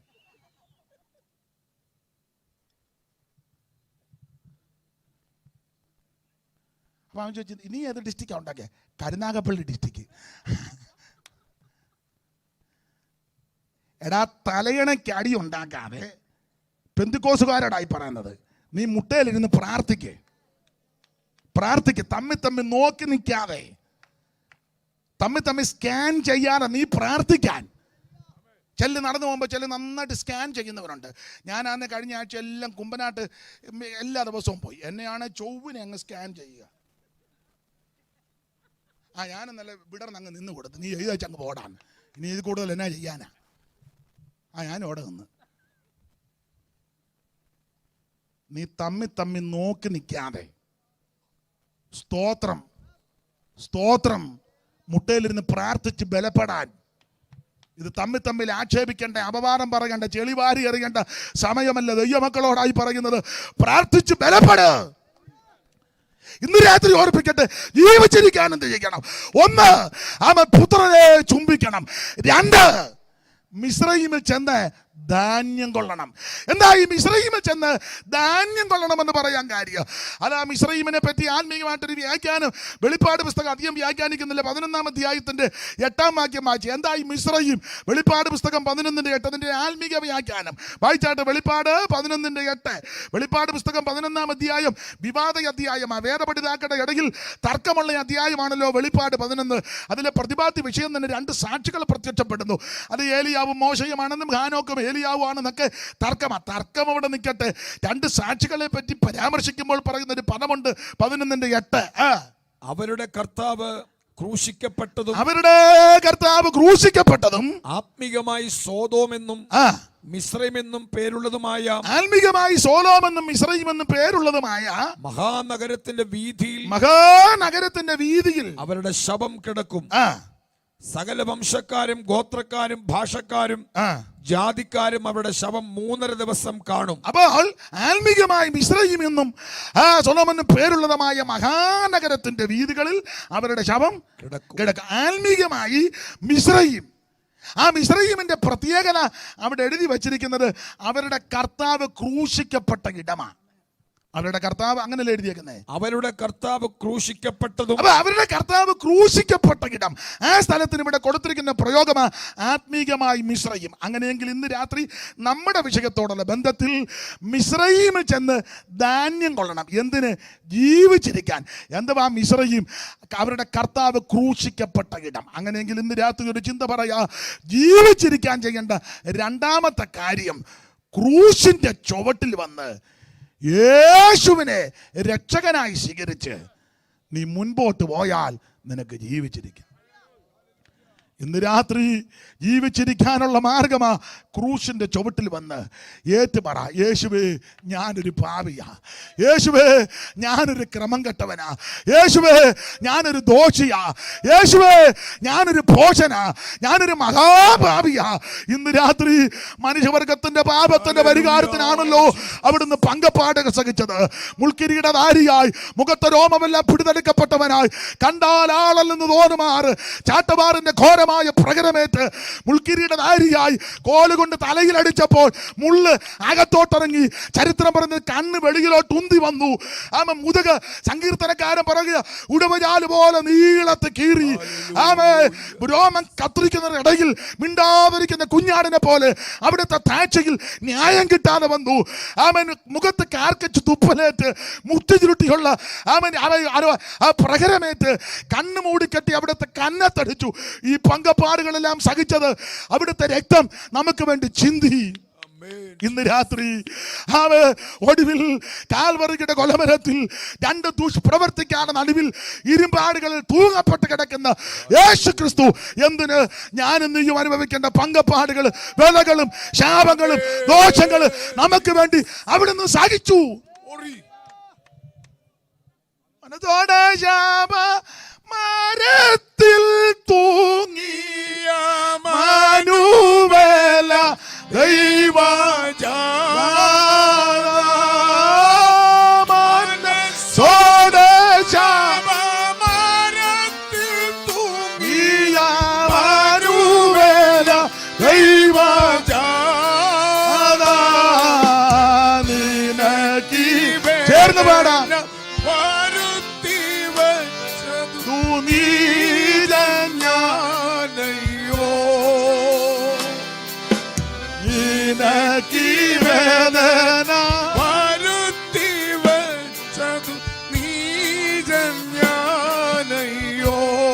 ഇന്ന് രാത്രി കാൽവറിയിലേക്ക് കൺകളുയർത്ത് എന്റെ ഇന്നിന്റെ ഈ ശാപം മാറ്റുവാൻ, സകല പാപവും പരിഹരിക്കുവാൻ, നമുക്ക് വേണ്ടി ജീവനെ തന്നവൻ, നമുക്ക് വേണ്ടി രക്തം ചിന്തിക്കവൻ, നമുക്ക് വേണ്ടി തന്റെ ശരീരം മുറിക്കപ്പെട്ടല്ലോ. ഇന്ന് രാത്രി കാൽവറിയിലേക്ക് കൺകളുയർത്തി ക്രൂശിന്റെ ചുവട്ടിൽ നീ വന്ന് ഇന്ന് രാത്രി വചനമേറ്റെടുത്താൽ നിനക്ക് ജീവിച്ചിരിക്കാം, നിത്യജീവൻ കിട്ടും. ഞാൻ സമയത്തെ ഭയപ്പെടുന്ന കൊണ്ട് വാക്കുകൾ അങ്ങ് നിർത്തുക, ദീർഘമാക്കുന്നില്ല. ജീവിച്ചിരിക്കാൻ എന്ത് ചെയ്യണം? ഒന്ന്, പുത്രനെ ചുംബിക്കണം. രണ്ട്, ക്രൂശിന്റെ ചുവട്ടിൽ വന്ന് യേശുവിനെ രക്ഷിതാവായി സ്വീകരിക്കണം. പാരമ്പര്യം ഒന്നും പറഞ്ഞാൽ രക്ഷപ്പെടുകയല്ല. ഞാൻ പെന്തിക്കോസില, എൻ്റെ അപ്പച്ചൻ പാസ്റ്റർ, വല്യപ്പച്ചൻ മൂപ്പന, ഞങ്ങളുടെ വീട്ടിൽ ഹാളിരിക്കുന്നത് അതൊക്കെ നല്ല കാര്യം. ഇപ്പം കറങ്ങുന്ന ഫാൻ എൻ്റെ മോൻ മേടിച്ച് കൊടുത്തതാ, സ്ഥലം ഞങ്ങൾ കൊടുത്തതാ, കുരിശും തൊട്ടി ഞങ്ങളുടെ പുരകിടത്തിലാ, ഈ പള്ളി അയ്യോ ഞങ്ങളുടെ പള്ളി, അതൊക്കെ ഞാൻ എതിർക്കുന്നില്ല. ഞങ്ങൾ ഏത് കുടുംബമാണെന്നറിയാമോ? അത് നല്ല കാര്യം, അതെല്ലാം നല്ലതാണ്. പക്ഷേ സ്വർഗത്തിൽ പോവുകയില്ല. പാപ്പച്ച, സ്വർഗത്തിൽ പോകണമെങ്കിൽ ക്രൂശിൻ്റെ ചുവട്ടിൽ വന്ന് യേശു ക്രിസ്തുവിനെ രക്ഷിതാവായി സ്വീകരിക്കണം. തോമാസ് ലീഗ ഇവിടെ വന്നു, അതിനെന്നെ സ്വർഗത്തിൽ പോവുകയില്ല. സ്വർഗത്തിൽ പോകണമെങ്കിൽ യേശുവിനെ രക്ഷിതാവായി സ്വീകരിക്കണം. നിന്റെ പേര് ജീവൻ്റെ പുസ്തകത്തിൽ എഴുതണം. അതിനാണ് ഇന്ന് രാത്രിയിൽ യോഗം വെച്ചത്. ഇന്ന് രാത്രി ജീവിച്ചിരിക്കാൻ രണ്ട്, ക്രൂശിൻ്റെ ചുവട്ടിൽ വന്ന് യേശുവിനെ രക്ഷകനായി സ്വീകരിക്കണം. ഒരു കാര്യത്തോടെ പറഞ്ഞ് വാക്കങ്ങ് നിർത്താം. വേറെയും കാര്യങ്ങളുണ്ടെങ്കിലും ആവശ്യമുള്ളത് ഇത് മതി. ഇനി പിറകാലെ വരുന്നവർ അതിൻ്റെ കാര്യങ്ങൾ പറയും.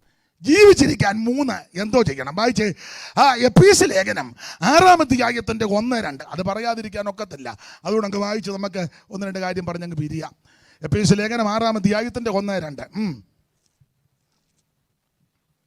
മക്കളെ നിങ്ങളുടെ അമ്മയപ്പന്മാരെ കർത്താവിൽ അനുസരിപ്പീൻ, ആ അത് ന്യായമല്ലോ. ആ നിനക്ക് നന്മയുണ്ടാകുവാനും ആ നീ ഭൂമിയിൽ ദീർഘായുസോടിരിപ്പാൻ നിനക്ക് നന്മയുണ്ടാകുവാനും നീ ഭൂമിയിൽ ദീർഘായുസോടിരിപ്പാൻ നിന്റെ അപ്പനെയും നിന്റെ അപ്പനെ അമ്മയെ ബഹുമാനിക്കാം. മൂന്നാമത്തെ ചിന്ത, ജീവിച്ചിരിക്കാൻ എന്തോ ചെയ്യണം? എൻ്റെ ഭാഷയെ പറഞ്ഞാൽ മാതാപിതാക്കളെ ബഹുമാനിക്കണം, മാതാപിതാക്കളെ ശുശ്രൂഷിക്കണം, മാതാപിതാക്കളെ ആദരിക്കണം. അല്ലാതെ സഭാഗോള് പണിത് കൊടുത്തത് കൊണ്ടോ യോഗം നടത്തിയത് കൊണ്ടോ ക്രൂസൈഡ് വെച്ചത് കൊണ്ടോ അതൊക്കെ നല്ല കാര്യമാണ്. പരസ്യോഗം, മുട്ടിനങ്ങ് പരസ്യോഗമാണ്, അത് നല്ല കാര്യം. ലഘുലേഖ, തമ്പിയുടെ ഹൃദയം. അടുത്ത പുള്ളി തകരുന്ന കപ്പൽ.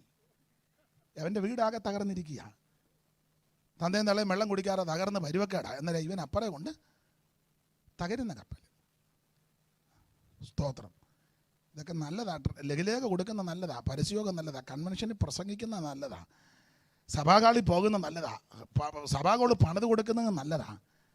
പക്ഷേ ജീവിച്ചിരിക്കാൻ ചെയ്യേണ്ടത് മാതാപിതാക്കളെ ബഹുമാനിക്കണം. ഞാൻ എപ്പോഴും പറയും, 10 മാസം നൊന്ത് വേദനിച്ച് പ്രസവിച്ച അമ്മ ദുഃഖിക്കരുത്. പ്രായമുള്ള അമ്മമാരാ അപാകതകളൊക്കെ കാണും. പഴയ ആൾക്കാരല്ലേ, അതിൻ്റെ മൂശാട്ടത്തരമൊക്കെ കാണും. ചിലതിന് നല്ല മൂശാട്ടമുള്ളത് കൊണ്ട്. എന്നാലും അങ്ങ് സഹിക്ക്. ഞാനെപ്പോഴും പറയും, ഇരുന്നിടത്തോളം കാലം ഇനി ഇരിക്കുകയല്ലോ, ഇരുന്നിടത്തോളം കാലം ഇനി ഇരിക്കുകയില്ല. അപ്പോൾ അത് ഇരിപ്പൊക്കെ കണ്ടാൽ ഇനി ഒരു ചിരഞ്ജീവിയായിട്ടിരിക്കുമെന്നും പറഞ്ഞൊക്കെയാണ് ഇരിക്കുന്നത്.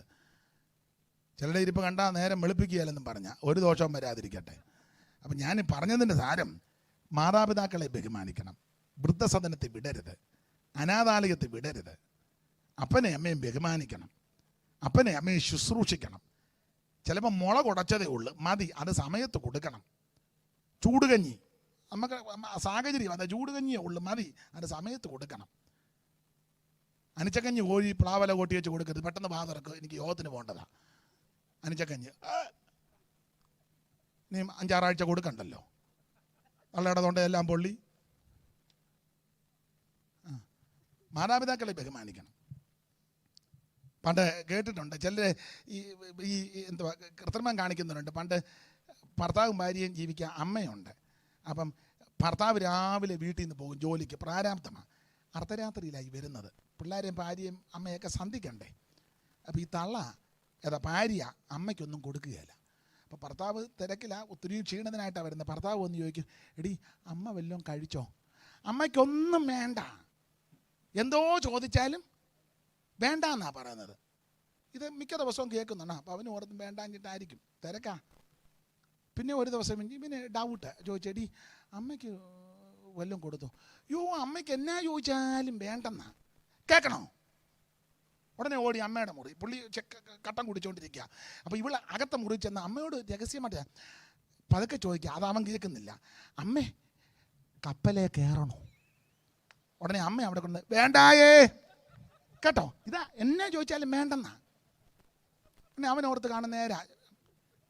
പിന്നെ ചോദിച്ചു, അമ്മേ വിമാനത്തെ കയറ്റട്ടെ? വേണ്ടായേ, വേണ്ട. എവിടെ തൊഴിലതാ. ഒരു ദിവസം യവന് ഡൗട്ടേടാ, ഇവന് ഇങ്ങനെ ഒക്കത്തില്ലല്ലോ. യവനൊരു ദിവസം അങ്ങോട്ട് ചെയ്തു. അപ്പം അമ്മ പരിവക്കേടായി. യവൻ ചെന്ന് വെച്ചു, അമ്മേ പതൊക്കെയാ സമയം, എന്തോ അമ്മയ്ക്ക് എന്തുവാ വേണ്ടത്? അങ്ങനെ ചെറിയ ചൂട് കഞ്ഞി കിട്ടിയാൽ കൊള്ളാം. മനസ്സിലാകുന്നുണ്ടോ? ഇപ്പം അത്രയോ പറയുന്നുള്ളൂ. മാതാപിതാക്കളെ ശുശ്രൂഷിക്കണം, മാതാപിതാക്കളെ ബഹുമാനിക്കണം. 10 മാസം നൊന്ത് വേദനിച്ച് പ്രസവിച്ച് നിന്നെ വളർത്തിയ അമ്മ ദുഃഖിക്കരുത്. അമ്മയുടെ കണ്ണുനീര് ആവശ്യമില്ലാതെ നിന്റെ വീട്ടിൽ വീണാൽ അത് പ്രാർത്ഥന കൊണ്ടും ഉപവാസം കൊണ്ടും മാറത്തില്ല. ബന്ധനം അടിക്കുന്ന പാസ്റ്റർമാരാരേലും അടിക്കാൻ വന്ന പാസ്റ്റർ അമ്മ അനാഥാലയത്തിൽ ഇട്ടാച്ചാ വന്നേക്കുന്നത്. കാരണം പുള്ളിക്ക് ഈ ശുശ്രൂഷയുടെ തിരക്ക് കാരണം അമ്മയെ ശുശ്രൂഷിക്കാൻ. എന്തിനാടാ ഇങ്ങനെ?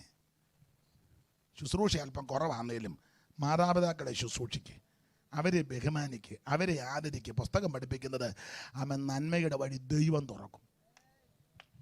നിനക്ക് നന്മയുണ്ടാകുവാനും നീ ഭൂമിയിൽ ദീർഘായുസ്സോടിരിപ്പാൻ അപ്പനെയും അമ്മയും ബഹുമാനിക്കണം. ഇന്ന് രാത്രി മാതാപിതാക്കളെ ആദരിച്ചാൽ, ശുശ്രൂഷിച്ചാൽ, ബഹുമാനിച്ചാൽ നിനക്ക് ദീർഘായുസ് ജീവിച്ചിരിക്കും. സ്തോത്രം. ജീവിച്ചിരിക്കാൻ 1 പുത്രനെ ചുംബിക്കണം. 2 ജീവിച്ചിരിക്കാൻ ആമേൻ സ്തോത്രം ക്രൂശിന്റെ ചുവട്ടിൽ വന്ന് യേശുവിനെ രക്ഷിതാവായി സ്വീകരിക്കണം. 3 ജീവിച്ചിരിക്കാൻ മാതാപിതാക്കളെ ബഹുമാനിക്കുകയും ശുശ്രൂഷിക്കുകയും ചെയ്യണം. ആമോസിന്റെ പ്രവചനം വായിക്കണ്ട, 5:4 ജീവിച്ചിരിക്കാൻ ദൈവത്തിന്റെ വചനം കേൾക്കണം. എന്തുവാ ദൈവത്തിന്റെ വചനം? ആ വചനത്തിന്റെ പ്രമാണമാ രക്ഷിക്കപ്പെടുക, സ്നാനപ്പെടുക, ആത്മസ്നാനം പ്രാപിക്കുക, തിരുമേശ എടുക്കുക, വേർപാട് പാലിക്കുക, കൂട്ടായ്മ ആചരിക്കുക, സത്യ ഉപദേശത്തിൽ നിലനിൽക്കുക, ഓരോ ദിവസവും ജീവിതത്തെ ക്രമീകരിച്ച് കർത്താവിൻ്റെ വരവിന് വേണ്ടി ഒരുങ്ങുക. ഇതാ ദൈവവചനത്തിൻ്റെ അടിസ്ഥാന കാര്യങ്ങൾ. അതനുസരിച്ചാൽ നീ ജീവിച്ചിരിക്കും. ഇന്ന് രാത്രി നമുക്കൊരു നിമിഷം ഒന്ന് സമർപ്പിക്കാം. ഈ പ്രാരംഭ രാത്രിയിൽ കേൾക്കപ്പെട്ട ലളിതമായ ചിന്തയുടെ മുമ്പാകെ നമ്മെ ഒന്ന് സമർപ്പിക്കാം. അടുത്തിരിക്കുന്ന ആരെയും നോക്കണ്ട, ആരെയും വിധിക്കണ്ട. ഇന്ന് രാത്രി എല്ലാവരും ഒന്ന് സമർപ്പിച്ചാട്ടെ. കർത്താവേ, ജീവിച്ചിരിക്കാൻ ഇന്ന് രാത്രി അവിടുത്തെ ചുംബിച്ച്, അവിടുത്തെ ക്രൂശിന്റെ ചുവട്ടിൽ വന്ന് അവിടുത്തെ രക്ഷകനായി സ്വീകരിച്ച്, മാതാപിതാക്കളെ ബഹുമാനിച്ച്, ദൈവവചനം പ്രമാണിച്ച് ജീവിക്കുവാൻ ഇന്ന് രാത്രി എന്നെ സമർപ്പിക്കുന്നെന്ന് ആര് തീരുമാനിക്കും, അവർക്ക് ദൈവം ആരോഗ്യവും ബലവും ഓജസ്സും തേജസ്സും നിന്ന് ജയത്തോടെ നടത്തുവാൻ ദൈവം വിശ്വസ്തന. എല്ലാവരും ഒന്ന് സമർപ്പിച്ചാട്ടെ, എല്ലാവരും സമർപ്പിച്ചാട്ടെ. ഹല്ലേലൂയ. എല്ലാവരും ഒന്ന് സമർപ്പിക്കാം. ഈ രാത്രി സമർപ്പണത്തോടെ നമുക്ക് തിരിച്ചു പോകാം. ജീവിച്ചിരിക്കുവാൻ ഒന്നുകൂടെ ഊന്നി പറയാ. മരണത്തിന്റെ തണുത്ത കരം വന്ന് തലോടുന്നതിന് മുമ്പ് യേശുക്രിസ്തുവിനെ രക്ഷിതാവായി സ്വീകരിച്ച് നല്ല അന്ത്യം പ്രാപിക്കുവാൻ ഇന്ന് രാത്രി എല്ലാവരും ഒന്ന് സമർപ്പിച്ചാട്ടെ. ആ പഴയ പാട്ടിന്റെ 2 ചരണങ്ങൾ നമുക്ക് ചേർന്നൊന്ന് പാടാം. കർത്താവിന് മഹത്വം. സത്യവചനം കേട്ടു നീവാ, നിത്യജീവൻ നിന്റെ കേടുമേ. സത്യവചനം കേട്ടു നീവാ, നിത്യജീവൻ നിനക്ക്. നിൻപാരും ജീവപുസ്തകത്തിൽ ഉണ്മയായി ഇന്ന് എഴുതിടുമേ. നിൻപാരും ജീവപുസ്തകത്തിൽ ഉണ്മയായി ഇന്ന് എഴുതിടുമേ. വരുവീ നീ നല്ല സമയം. ചേർന്ന് പാടാം. നിന്നെ യേശു വിളിച്ചിടുന്നു. വരുവീ നീ നല്ല സമയം. ജീസസ്. ഹല്ലേലൂയ. നിന്നെ യേശു വിളിച്ചിടുന്നു. തീരാത്ത പാപവ്യാധിയെയും മാറാത്ത എല്ലാ ബലഹീനവും തീരാത്ത പാപവ്യാധിയെയും മാറാത്ത എല്ലാ ബലഹീനവും ഓരോ കുരിശിൽ ചുമന്നു നിന്നെ സൗഖ്യമാക്കിയ നടിപ്പിണരാൽ. ഓരോ കുരിശിൽ ചുമന്നു നിന്നെ സൗഖ്യമാക്കിയ നടിപ്പിണരാൽ. വരുവീ നീ നല്ല സമയം. വൃഥാവാക്കാതെ നിന്നെ യേശു വിളിച്ചിടുന്നു. വരുവീ നീ നല്ല സമയം. ഹല്ലേലൂയ. വൃഥാവാക്കാതെ നിന്നെ യേശു വിളിച്ചിടുന്നു. ഇന്ന് രാത്രി കേൾക്കപ്പെട്ട ദൈവത്തിന്റെ വചനത്തിന് മുമ്പാകെ സമർപ്പിക്കുവാൻ താല്പര്യമുള്ള പ്രിയപ്പെട്ടവർ എന്നോട് ചേർന്ന് ഒരു വാക്ക് ഒന്ന് സമർപ്പണത്തോടെ പ്രാർത്ഥിച്ചാട്ടെ. യേശുവേ, ഇന്ന് രാത്രി എന്നെ രക്ഷിക്കണം. ജീവിച്ചിരിക്കുവാൻ അവിടുത്തെ ചുംബിച്ച്, അവിടുത്തെ ക്രൂശിന്റെ ചുവട്ടിൽ വന്ന് അവിടുത്തെ രക്ഷകനായി സ്വീകരിച്ച്, മാതാപിതാക്കളെ ബഹുമാനിച്ച്, ദൈവവചനം അനുസരിച്ച് ജീവിക്കുവാൻ ഇന്ന് രാത്രി എന്നെ സമർപ്പിക്കുന്നു. എന്നെ രക്ഷിക്കണം, ആരോഗ്യം നൽകണം, ജീവിച്ചിരിക്കുവാൻ കൃപ നൽകണമേ. ആമേൻ. ഈ വിധത്തിൽ പ്രാർത്ഥിച്ച എല്ലാവരെയും ദൈവം അനുഗ്രഹിക്കട്ടെ.